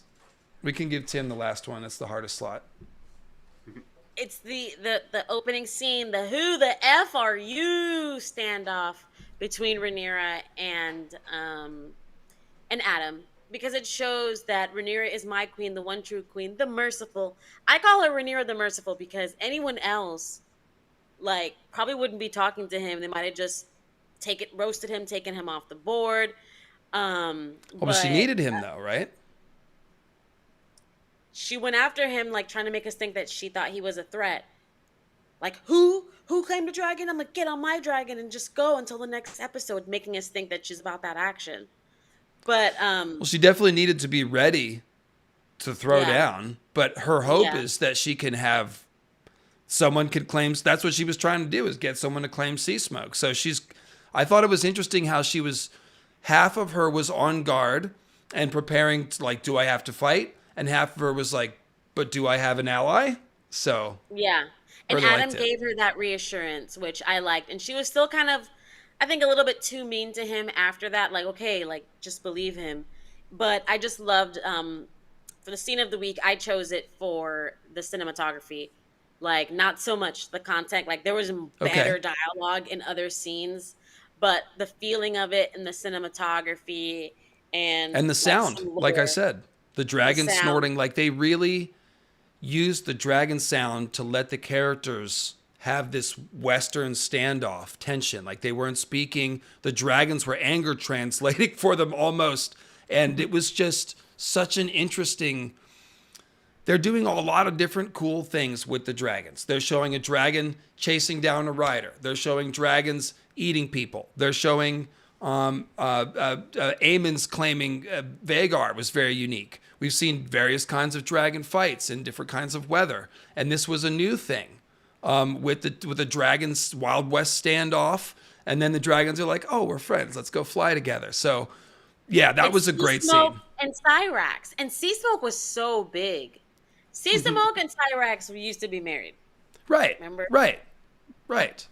So happy to see each other. How big was Sea Smoke compared to Cyrax? That shot of both the dragons, I was like, runty Cyrax. Cyrax is runty. Just how it is. Tim? I guess I'm gonna. You took the Jurassic Park scene, so I guess I'm gonna have to go with Riverlord Justice. Daemon having to take out Willem Blackwood to secure the Riverlords. I mean, that was an incredible scene too. We dove into that one already a bit, but I thought that was in the same way that dragon scene was epic Targaryen vibes. This was pure Game of Thrones, Riverlords, feudal politics vibes. And I love how they explored the relationship of Daemon to the Riverlords. They hate him. Like, we got to stop her. We just got to say, we hate this guy. We're not going forward until everybody could say that and get that off our chest. And Daemon's got to work with that. He doesn't really care that much. He just needs results. And he bit his tongue a little bit and let Oscar do his thing. So that was an exceptionally written scene, tremendous acting, and you get the feeling like a lot of the scenes that we get are one-on-one, very intimate. And this was like 13, 15 people all trading lines and blocking, moving around each other. Like, it's a different level of performance, and I think the actors really delivered it. The writers really delivered it there. So that's a great pick, Tim. These are all hype scenes. I mean, these are great. These are great choices. I've pretty much, it was about these 3 scenes, and then various other ones that framed them. So we'll see what the chat has to say.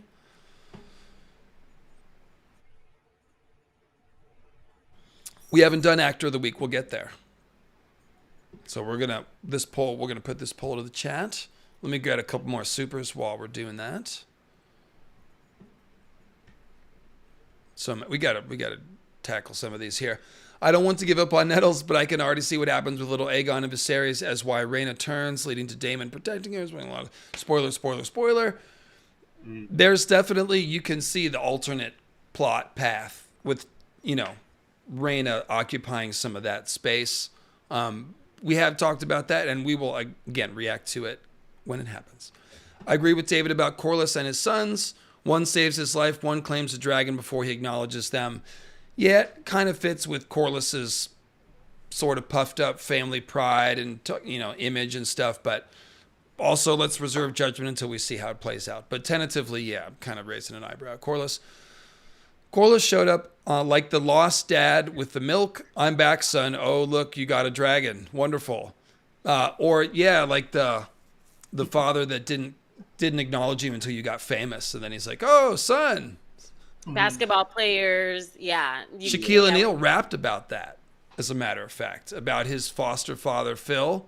He talked about how Phil's always my father, and he basically flipped the bird to his biological father because he wasn't there. He was very raw. Shaq, look it up. Shaq used to rap. People don't know about Shaq. Cat. I'm So many, old. yeah. GOT Raider Camus. Corlys showed up. Oh, I just read that. For the winner of the episode, while I know Rhaenyra is technically the winner, I have to wonder if she's considered the long-term consequences. How many people died tonight and will die thinking they can tame a dragon? Well, there's a lot of potential consequences to come from this, but I think they've showed us that she was backed into a corner. She lost Meleys. Caraxes is not there. She really was out of options. I mean, Vhagar could show up any day on Dragonstone and turn it into a Harrenhal and just burn everyone in there. You almost wonder why Aemond hasn't done that. So there is a pressing need to do something. Silverwing reacted like me when my cat showed up in the garage, to be honest. Like, okay, guess you're mine now. That's cute. That's cute, Sislin. Way to go. Can you please discuss the unhatched eggs by Silverwing? Well, those are obviously Dany's eggs. Could be eggs. There's lots of dragon eggs that we need. Egg blows up 7 at Summerhall, and yeah, there's lots of. They're just more dragon eggs. It just lets you know that the dragons are breeding and making eggs, and that's still happening. So, But it does say something to. Sorry, I think there's several creators with this theory, but the theory about like dragon lineages and Targaryen women, in which dragons lay eggs, or something. So that might be more clues for those types of theories. yeah, nothing we see in the show about that's really going to tell you anything about a book theory, though. I don't think so. But I mean, yeah, It's just they've been, even the books have just been very unclear about the whole dragon egg hatching, dragon breeding. Like, Very. it's really up in the air why some eggs hatch and others don't. And we have almost no information about which eggs come from which dragons. So we don't know which dragons are related to other dragons at all. There's a whole made-up family tree online. It's all made up. There's not based on anything. Black Phillip in Daemon's vision.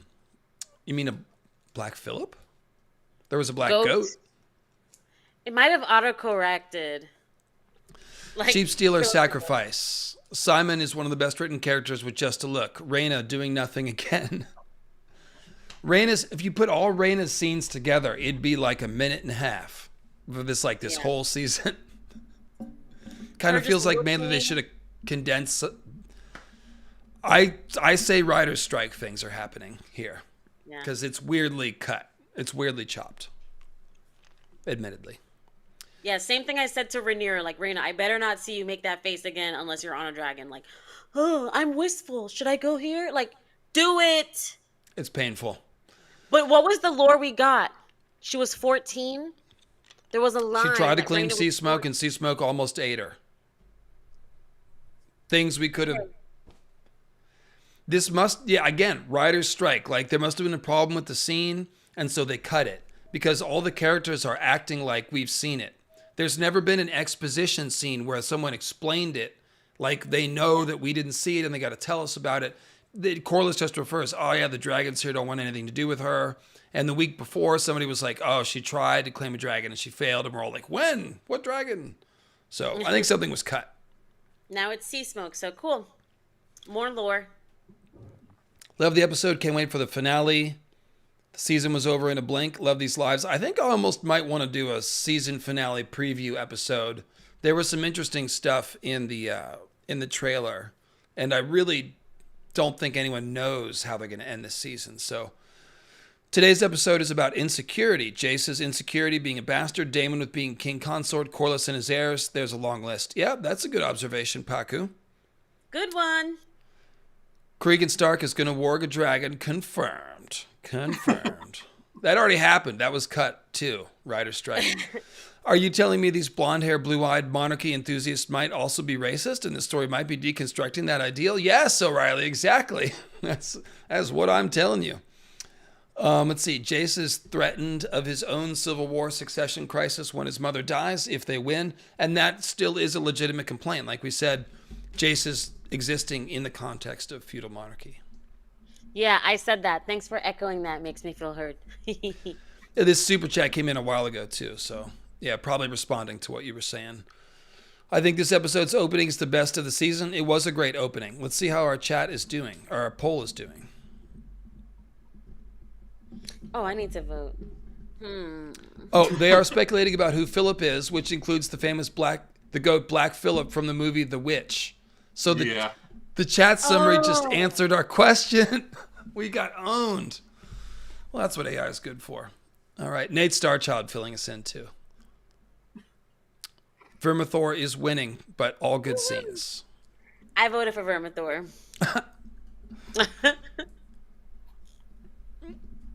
All right, let's see here. Let's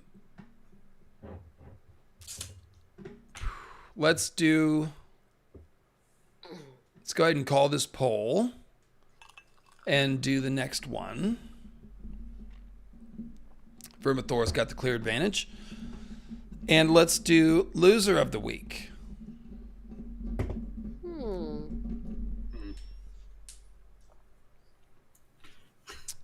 Who was the loser of the week? Well, everyone that died. Let's dispense with the easy answers. All the people that got eaten and roasted lost, obviously. Let's see. A lot of people are saying Aemond. I don't know if any of you want to take that pick. I think Willem Blackwood is a good answer. I'll go with Willem Blackwood. I'll take Aemond. Even though I kind of want to say Rhaenyra for not going after him. I think that was a good move. I applaud some amount of restraint by Aemond, but he was definitely behind the eight ball this week. Alicent, people are messaging or mentioning.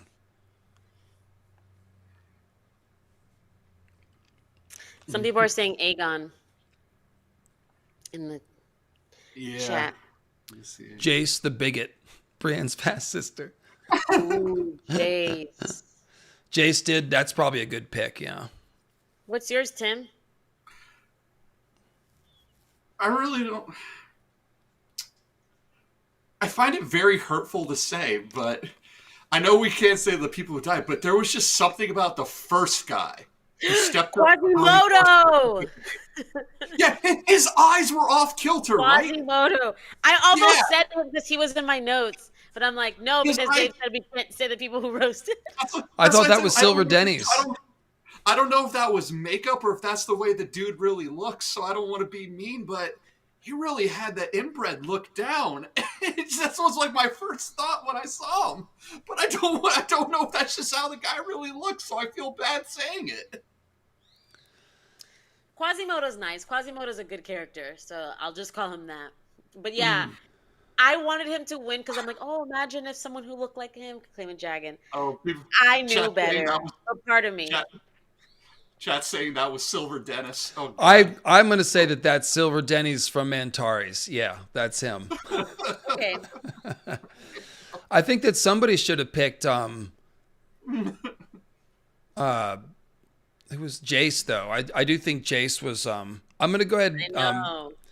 Maynard, can we just put in Jace for the small folk pick because that's the most common one, and that I think those are 4 good picks. So Quasimodo, that's fine. You don't have to change it. That's fine. Yeah, I mean, we don't know if that's Silver Denny's. We're just I know this is magical inbreeding, but it's always dawned on me like you'd think we'd get one Targaryen with a Habsburg jaw or something, but I guess all we're gonna get is Silver Dennis. When I imagine Vagon, I imagine him with the Habsburg jaw and a clubfoot. Mommy says it's a strong chin for a strong boy. What about Hugh's daughter confirmed? Dead. Oh, she died off screen. Yeah, that's sad, huh? Yeah. I guess we didn't really need a scene of the little girl breathing her last breath, did we? Yeah. We didn't need it, but I wanted a scene of like Hugh breaking down and that propels him to go to Dragonstone without his wife knowing. Like, if she's going to die, like, okay, it seemed like Hugh's character stayed the same. I really enjoyed their conversation, and we haven't talked about that, so let's take a quick second to mention it. It's kind of an honorable mention scene. I thought that gave the characters a chance to breathe. We've seen them talking all season and being domestic and talking about the troubles, and it's like Hugh just has seen everything that's happening and he has to do something. He's comrade, hard Hugh, hammer and sickle, and he's got to do something. He's got to set it off. And he listens to his wife's concerns, but he's telling him, look, there's this part of my identity that I've always hidden from you, and I'm sorry, but I think it means something now. And he's basically saying, I've got to go do something to help. And so I really liked the scene, thought it was well acted. Cleo, stop. That was a Habsburg something. I'm not sure what that was. I don't know. Was that a scar or was it a deformity? It was unclear to me. On who? Quasimodo? Yeah, I thought that might have been a scar. No, it was a whole like misalignment of the face. Like one eye was here, one eye was here. Okay. I was thinking maybe a knife, where they had to stitch it and it ended up, but no, I think you're right. No, that man did not have symmetry. I think it was both. Well, the scar might have been from, I don't know. I have to go look at it again. Oh, well. So Willem Blackwood is, let's see how we're doing here. Jace is second. Almond. I like how we're just calling him Almond. Maynard Plum approves that nickname, apparently. All right. Wow, Blackwood's winning. I voted Jace. Yeah, I kind of think that he was the loser of the week, too. I think I agree with that. Do you guys think they'll have enough time to do everything in the final episode? They really could have cut out that Allison scene. Also, do you think Helena will ride into battle? I liked the Allison scene. You got to have different notes, in the story. Like the violence of the Vermithor scene is more violent because we have the stillness of the Allison scene. So I just think those notes are important. Well, the thing is, they're not. What do you mean do everything? We don't even know what their objectives are. This is not the end of the show. It's very much just going to go right to next season. So no, that's valid. They mean just wrap. Even if it's just wrapping up everything we've seen so far this season, it is a lot. They got to fix Damon's storyline. They got to neatly put Rhaenyra somewhere. The war, Allison, it's a lot to wrap up, and we have a lot of questions now after this episode. Okay, so I will predict about 75% satisfaction. I will say most of it will be wrapped up, and there'll be a couple more of those writer strike things where we're like, kind of seems like we're missing a scene. So that's my prediction. Like Rhaena, oh my gosh, if they drag Rhaena to next season, another scene of her just looking around, and then that's it. Yeah, there'll be a meme at that point. It doesn't seem like anyone knows where Otto Hightower is. Like Larys is. That was the command that Aemon gave Larys was go summon my grandfather. But Otto Hightower's lost on the road, and then on the other side, Rhaenyra sent Alfred Broom out, told him to go to Riverlands and find Daemon. So we don't know where he is at the moment. He seems lost in the sticks. So I think we're not going to see Otto again this season. I think we're not going to see Old Town or Otto or any of that. That's all going to be next season. To the previous point, like if they got other stuff to wrap up, they're not going to bring him back in. That's just going to be laying the groundwork for next year. I don't see them. Chat saying Daeron. I don't see them bringing Daeron in for the last episode, then to have a break for 2 years. He's being set up. Talking about him. Yeah, and they're setting him up. Tumbleton. Oh my God, Tumbleton. She's like, we should move to Tumbleton. Like every day, No! Tumbleton. What happens with the Dragon Keepers? Are they useless now that everything they know about dragons has changed? Will they be on strike? No, I think they'll come back into the fold now that the dragons are claimed. But that could be interesting to see that result. I mean, where are they going to go? King's Landing, maybe the dragon pit, back to Aegon. No, they have to teach the dragon seeds Valyrian. I think so too. I always thought that if Jace was Kristen's son, it would make more sense why Rey would continue having bastards so Jace doesn't look different. Yeah, well, I hate that theory, and it's not true. So Too much. yeah, I don't mean just he can't. No. Everyone, that was dismissive. I'm sorry. I don't like that theory, and he's not. And Daeron's not going to be Kristen's son either. Race is culturally constructed. It's not family lineage. We see wide racial representation among Valyrians in House of the Dragon. When Jace says mongrels, he's referring to low familiar breeding, not race.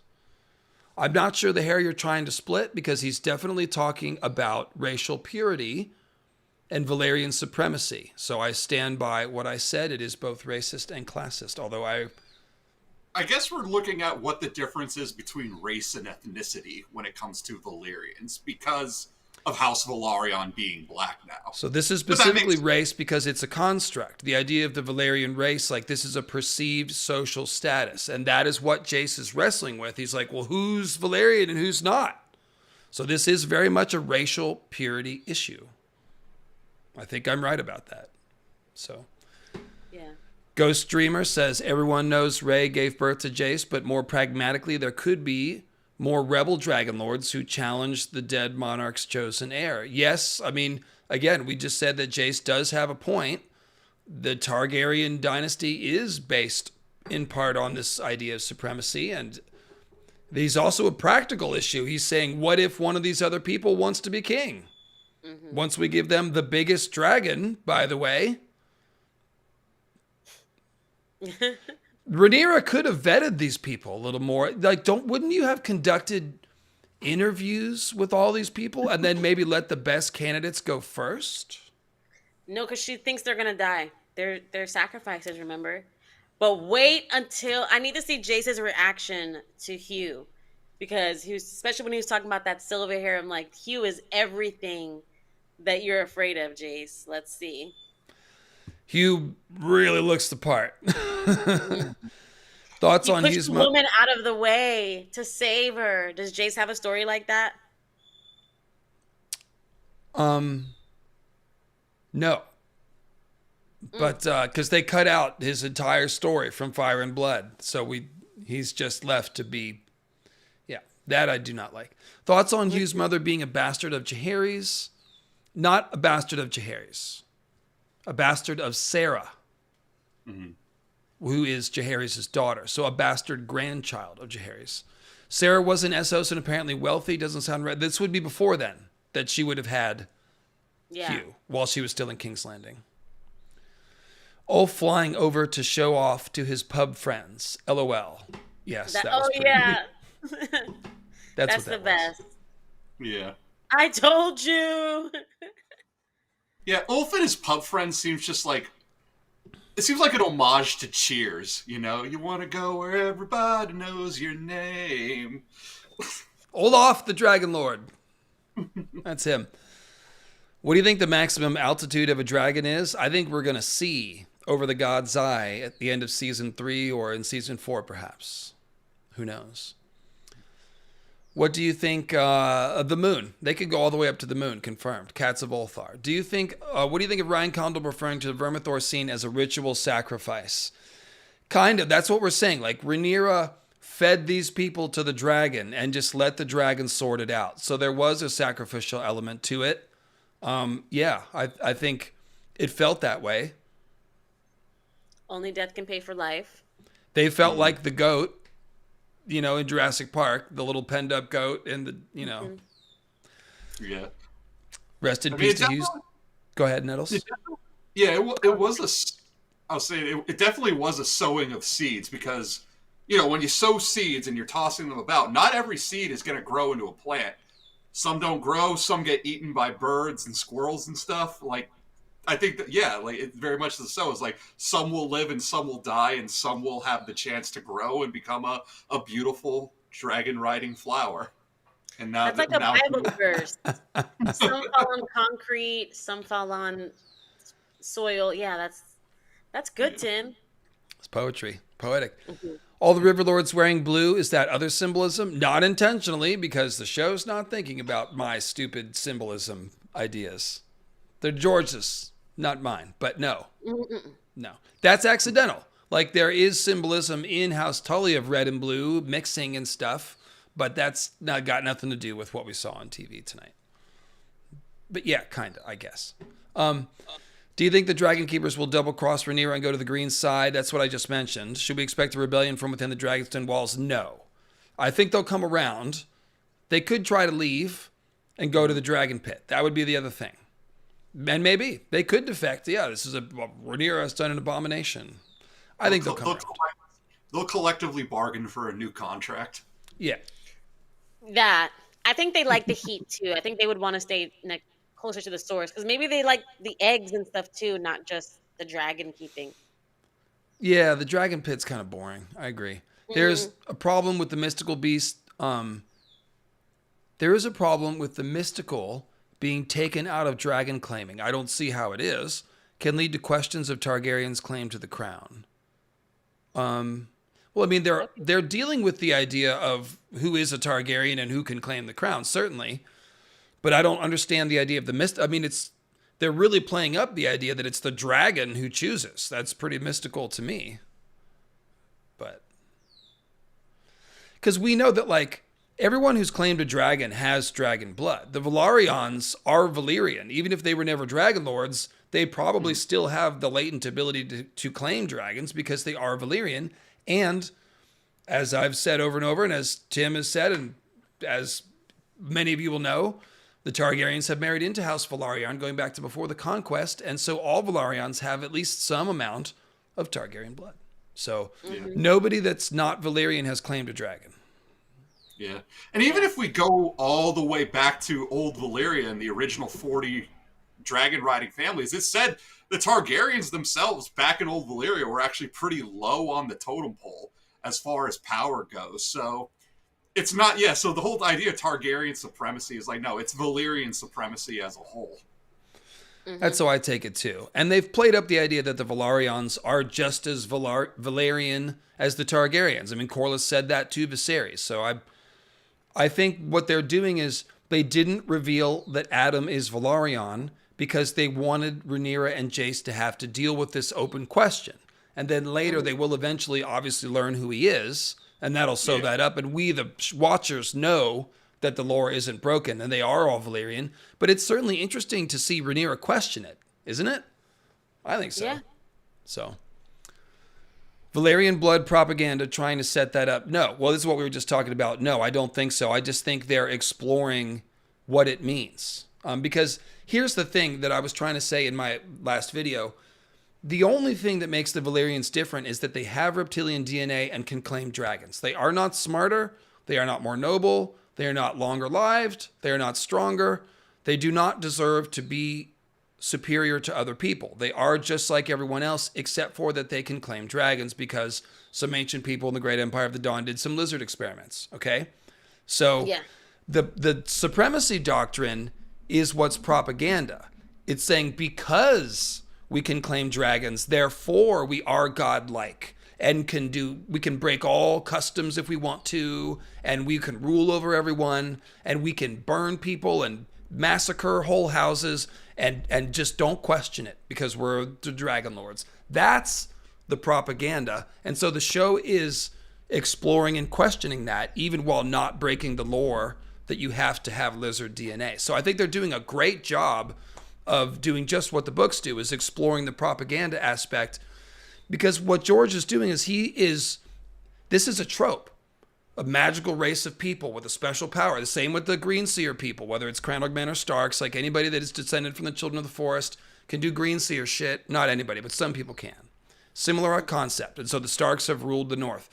George is taking these fantasy tropes and saying, what would it be like if this really existed? And then he's going to explore the ugliest aspects of it in an honest way. And I think the show is doing a good job of continuing that. Come here, girl. Yeah. It's not that too far-fetched, too, because for a real-world example, probably the closest thing to the doctrine of exceptionalism would probably be the mandate of heaven, which was a very real thing, that the idea that the king or the emperor was bestowed this power, this right to rule by the gods. But then later people would take the question, well, if you fall out of favor with the gods, then you've lost the mandate of heaven, in which case you no longer have that authority. And that becomes the slippery slope of, with the dragons dying and the common people seeing these things could be killed, that's now punching holes into the doctrine of exceptionalism. Can you speak to who Hugh's mother was? Well, I think we already did.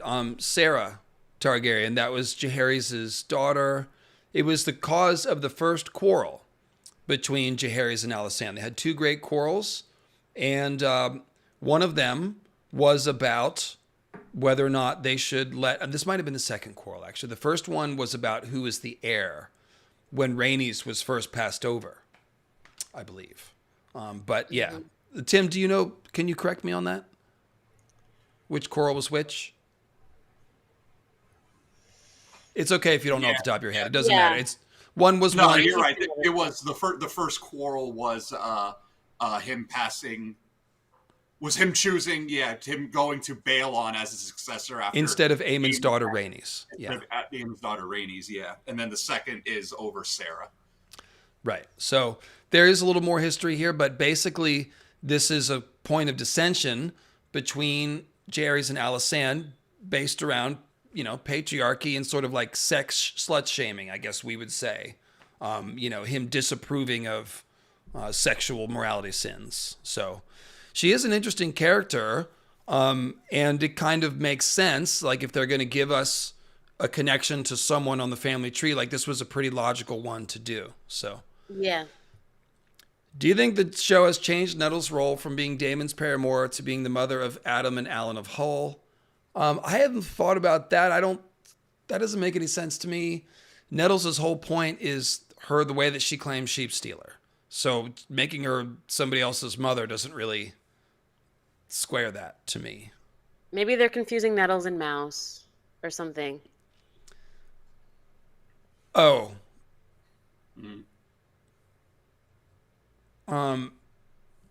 Well, they did lay the idea that maybe Marilda herself is a dragon seed, but I don't see why she would need to be. So yeah, we'll just have to see on that one. Do you think White Walkers will appear in season 3? Probably not. They dropped the Cregan thing pretty quick. I saw a video about another daughter of Jaehaerys who had a stillborn with a bard as a plausible mother to Hugh. That was Quinn, the GM's video, and he was talking about Gale, the Winter Child, who had supposedly had a stillborn child, and then shortly after ended her own life and in grief. That was an interesting hypothesis, and we don't know if there's a secret there in the books, but for the show, it didn't go with that. All right. Are we caught up, or did I skip a whole bunch in the middle? I think we're caught up. Very good. Woo! This episode was crazy. Just joining the stream now. I'll have to watch from the beginning. Is Ulf going to be a good dragon rider? Probably not. Probably not. So who won the episode? This is the acting question. Better when he's drunk. What's that, Tim? I said Ulf drives better when he's drunk. He's going to do what Aegon couldn't. So loser of the week did finish up with Blackwood. Jace was second, Almond, and then Quasimodo. But they all were losers. All right, so who won the episode acting-wise? Oh, I shouldn't go first. I'm the host. Tim, you went last time. Go ahead and go first. I don't know his name, but the kid who played Oscar Tully.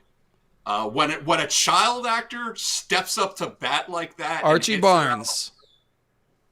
What's his name? Archie Barnes. Thank you, chat. Thank you, Jesse. Archie. Okay, I give it to Archie. Good pick. I'm stuck between Larry's and Aegon. Aegon gave me some good pain sounds that sounded very realistic. He took his time. Good acting. And then Larry's, just because, like I said, it was the first time I was like grateful for him. I'm like, oh my God, please be a shoulder for Aegon, or like just be someone like just relieving Orwell. Like, I don't know. I don't think the kindness is genuine, but. So if you had to pick between the two actors, would you go with Tom Glencarney? I thought he's probably a little more standout performance-y in that scene. They both were great, though, and they played off each other very well. Yeah. I'll choose Larry's. Okay, there it is. Because and that's he surprised me. Who likes the clubfoot? Who would like the daddy and brother killer? And what's the actor's name is? I don't know. Matthew Needham. Needham. Needham. Maynard James Plum. Thank you for leaving me the best pick. I will now win this contest. Emma Darcy clearly owned the episode. This was the most book Rhaenyra we have. Don't shake your head at me. This was the most book Rhaenyra we have seen. She was draconic. The way she was holding her head was very vipery, and her just completely different demeanor than what we've seen. And that's what was impressive. Like, they give Emma Darcy lines where Rhaenyra is supposed to be dithery and unsure, and Emma Darcy portrays Rhaenyra as dithery and unsure. And they give her lines to act like there's romantic tension. Give them lines to act like Rhaenyra has romantic tension with Alicent. Emma does that. And if Emma is asked to deconstruct Daemon's BS, like in episode 2 in Shakespearean terms, then Emma does that. And now we see her feed 30 people to Vermithor and kind of drink it in and then be like, yes, I have 2 new dragon riders. And this was the most impressed I was with Emma Darcy. I've been waiting to give Emma Darcy the flowers, if you will, because this part is a high bar. And there's a lot more coming that's a high bar for acting. And Emma just destroyed it this episode. So that is my pick. People agreeing with you. Jesse just says, I'm so happy they gave Emma something to do. Yes. I could have saved a lot of words. I just said that, I guess. But yes. Emma was very powerful in multiple scenes. And yeah, this makes me more excited for the show going forward to see future Rhaenyra scenes. Like, oh, they're going to keep softening her? Like, no, I don't think so. I think we're going to get there. Maynard James Plum said these first 2 seasons are almost like the origin story of book Rhaenyra. And okay. I think we are now coming into that spot. So makes sense to slow play it and not just have one note be sounding all the time. But yeah. Jace, honorable mention. Sure. Harry Collette was given some different material, some difficult material, some gut-wrenching stuff. He had to say some ugly stuff, some confrontational stuff, tearing up, shaky voice. Good job. Yeah. Cool. Yeah, Emma's facial expressions. Like, there was this head tilt thing that she did. Yeah. Or that Rhaenyra. It's hard. It's hard. Like, I don't know if I'm saying Rhaenyra or Emma. Obviously, Rhaenyra, they. Or Emma, they. Rhaenyra, she. But yeah. Yeah. That's why I don't even bother learning the actors' names. I don't really watch many interviews. I just want to just stay inside of the book. So I just talk about the characters, because then I won't make any mistakes. Because I'm just talking about Rhaenyra. I don't know nothing about these actors. I like to wade into the waters of trying to get the names right and stuff, just because they are artists and they're bringing us the show and they're working hard. So I'm willing to step in the mud and make a mistake and apologize. But yeah, these actors are really, really giving us some good stuff. So Otto is out there hiding and breeding cats to replace the rat catchers. Dang. He's taking a while. Yeah, when Otto comes back, he needs to come back with just an army of cats. Pied Piper. Release the kitties. That's funny. Release the kittens. Cool. So while we let that one hum, what do you guys think we will be seeing next week? Are they going to try to take King's Landing? Is that what's going to happen? Daemon has to come home before they can do that. He's got, I mean, and it's not like Daemon can just fly back to, I mean, he could, but now he's got the River Lords, so I think Daemon's going to have to slow his flight on Caraxes a little bit to keep pace with his army that he's bringing back. I think they're not going to attack King's Landing. I think we're going to see other maneuverings. They're going to set that up for next season. Yeah. I mean, last season we ended with a pretty big bang with Luke. So I think they might follow. I don't know if the big bang is going to be a major character death like Luke, but I think maybe they might follow that model and give us something. I just don't know what. Yeah, and we're not really talking about spoilers here. We're just from what they've. I don't know. Yeah, no, from what they've given us the first 7 episodes, what's going to happen next week. Yeah. I just can't think of what character they'd sacrifice, for a big bang. I don't know. It's going to be 50 minutes of Rhaena. It's all Rhaena. They saved it all. Just character study on Rhaena. Lots of flashbacks. She's going to we're going to see all this dragon claiming.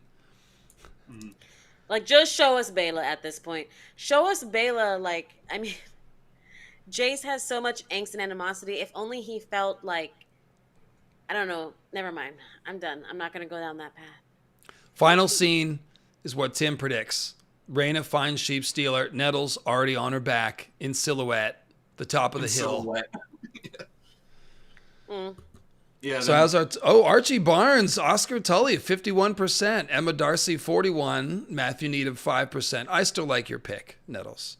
It's good to give Matthew Needham his props. But Oscar Tully, it really was a great performance. Not overdone, but just very present. It's just right. So yeah, I think we all enjoyed the performance there. Always nice when someone can just pop up. I mean, we've seen him a couple times, but all of a sudden, here he is. So that's cool. Yeah, the Helena, that's what I'm most excited to see. This is the idea of Aemon talking to Helena about writing Dreamfire. Show us Dreamfire. Yeah. I thought I gave a good speech about Emma Darcy's performance. Oh, well. Archie Barnes was great, too. Lots of good to choose from. So let's see here. I think there was a couple that came through. You're welcome for helping you sleep at night. Happy to do that. Who won? The dog making a comeback. Was the dog in the episode? I didn't see it. I didn't see the dog. But I need to rewatch again because... I know the fandom has named him Crackers because of the whole cheese thing. The pet name from the fandom for the dog is Cracker. Cheese and Crackers. Okay. King in the North says hi, Girl Nettles. Let's look for Alec. Okay. That's King in the North. Cool. So we're caught up. All right. Well, final questions, guys. I guess we got to say who's winning the war. Black. Yeah. Got to be Team Black. We just gained a bunch of Dragon Riders, right? A bunch of dragons, yeah. I think that's an easy I like one. Ritz better than Crackers. Sorry. Ritz are good. Yeah. Cool. Well, yeah, definitely Team Black. I don't think we need to do a big vote on that. It's definitely the case. There's no... Especially Aemon running away like a little beep. Now, I have a question for you guys. If If you were the gods, whatever gods, Would you say, and thinking in the vein of like Theon's arc, how like after what Ramsay did, what he did to him, we kind of all forgave him and thought that his crimes were sufficiently punished. Would you say that Aegon's crimes have sufficiently been punished after watching the pain that he's in, but then everything that's happened to him, like your brother Well, doesn't have your back, your mom doesn't have your back. way to ask us guys a question that could get us canceled. That's nice of Okay, you, Nettles. whatever I But can do. without saying, I can't say what, I mean, the only thing that washes out a bad deed is really atonement, which is where you specifically go and try to atone for the damage that you caused. So we haven't seen anything like that or any kind of remorse. So I don't really see a reason to connect the two things. But to your point, he's pretty messed up. That ear is a mess, and his hairline's pretty messed up. His legs broken.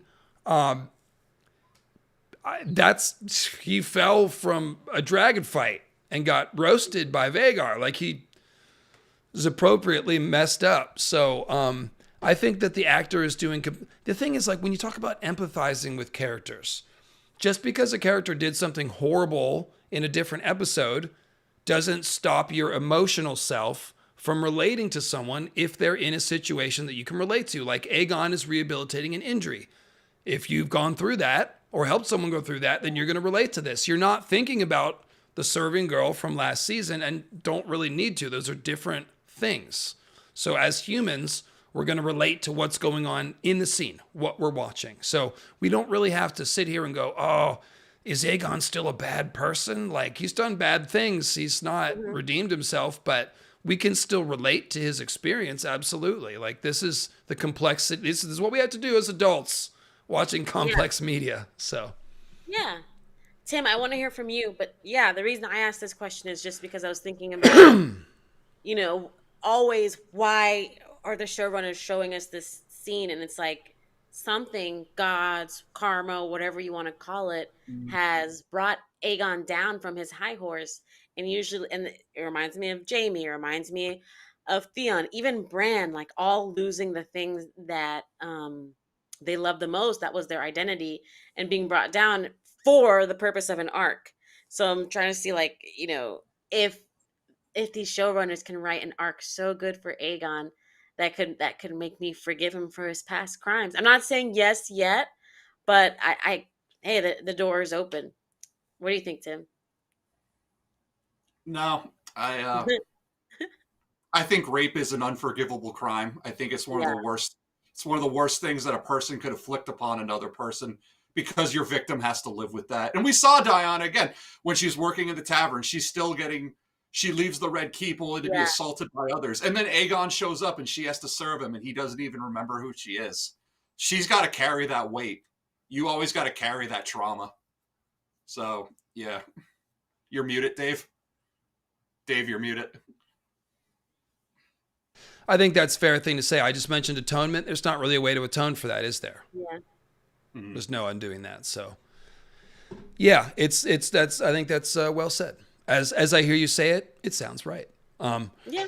So, R. Alvarez, I did miss your chat. Thank you for mentioning it politely. How will Daemon react to Rhaenyra's dragon seed policy? Oh, that's a good question. Seems like he's unaware of what's happening. That's true. He's not answering his messages, so he doesn't know. Jace, Dragon Keeper approach or his new progressive pragmatic approach? So what do you think? What do you guys... That's a great question. Tim, let's go to you first.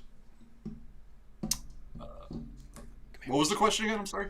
What will Daemon think of the dragon seeds and Rhaenyra's decisions? Oh, Come here. he's gonna be pissed. Yeah, because Daemon's all about the Valyrian supremacy. We are dragon lords. Oh, he's gonna come home and just be like, who are you people? What are you doing in my house? And when he finds out, and if he finds out too that Hugh is like his cousin, then it's gonna be like, oh God, the whore aunt? I don't know, but Oh my I don't God. think he's gonna be happy. I don't, but also at the same time, I don't want them to undo all of the growth that Daemon has gone through. So I hope he doesn't call the mongrels like Jace did, but he's definitely gonna be side-eyeing them. I disagree. I think Damon's gonna think it's cool because I think he's so obsessed with like Valyrianness that like being able to claim a dragon that's all like what do they call those people? Right makes might, fight makes might.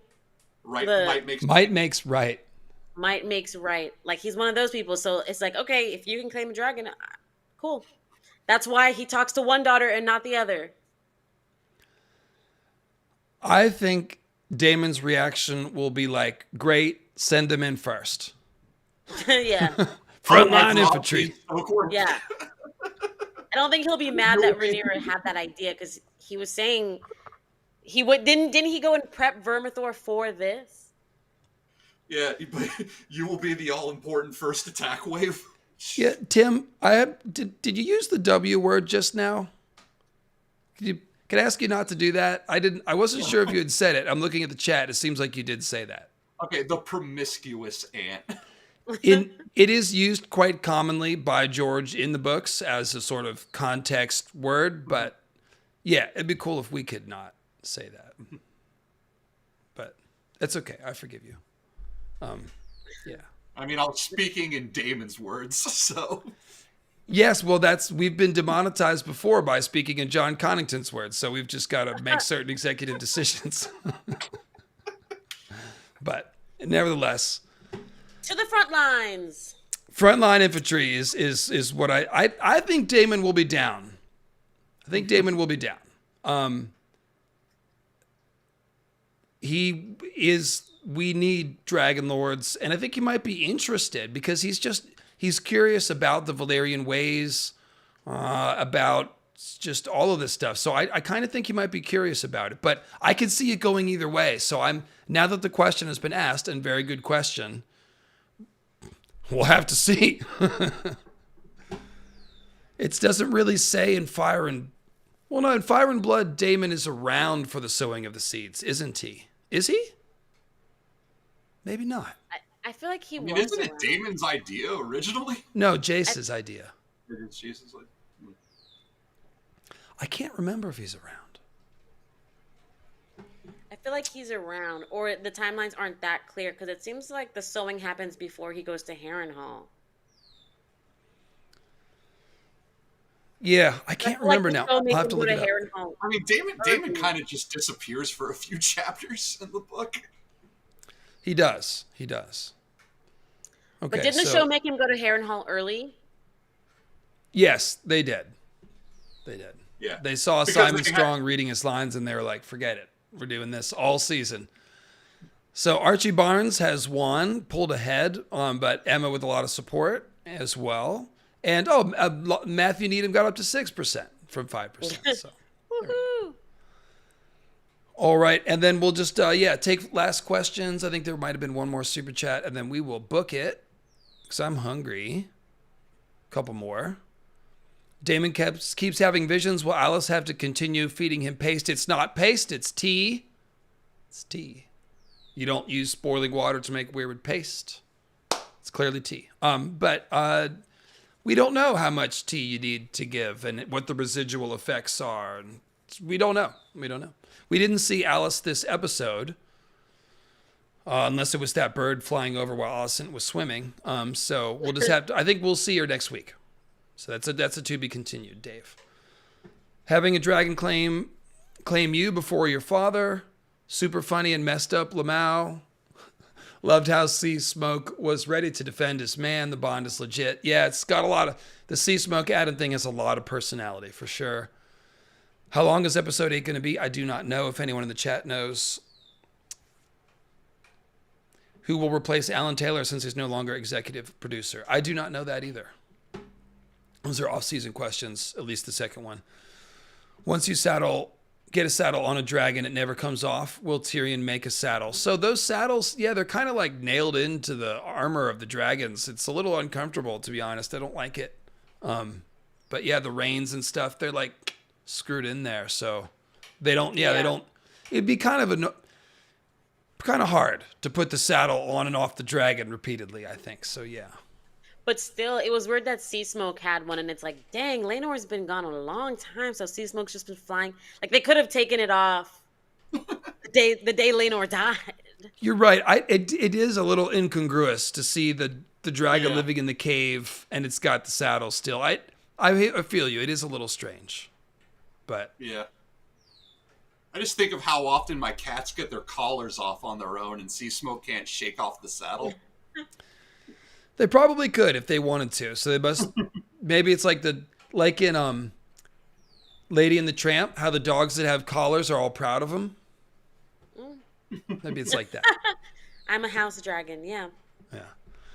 All right, guys. Well, it's been a hot second here. It's been how long? It feels like a 3-hour stream now. 2:20. All right. Well, action packed, and we're gonna wrap it up. Say thank you very much. Subscribe to Girl Nettles and Grey Waist Tim. Their channels are called Girl Nettles and Grey Waist Tim. And I've got lots of videos to watch in the Hot Dragon playlist. I've got the Dragon Seeds video, Where is Nettles, How to Claim Your Dragon. So I've already addressed a lot of the lore issues around some of this stuff. I got the Dreams Come from Dragons about Balerion and Danes. So plenty of content for you guys to check out. And I'll have something new this week. Thank you, my co-hosts. And Yeah. Can't wait to watch that stream with you and Sean. I just know it's gonna be good. it was rife with tension and electricity. Oh my gosh. Tim, do you have closing thoughts?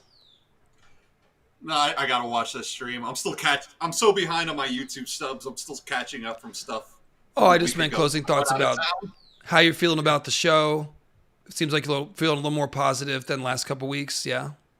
Yeah. I said I'll still be really, really bummed out if Nettles is cut, but if they go with my idea, I would actually and just end it with a silhouette where Rhaena catches up the sheep stealer, but there's someone already there.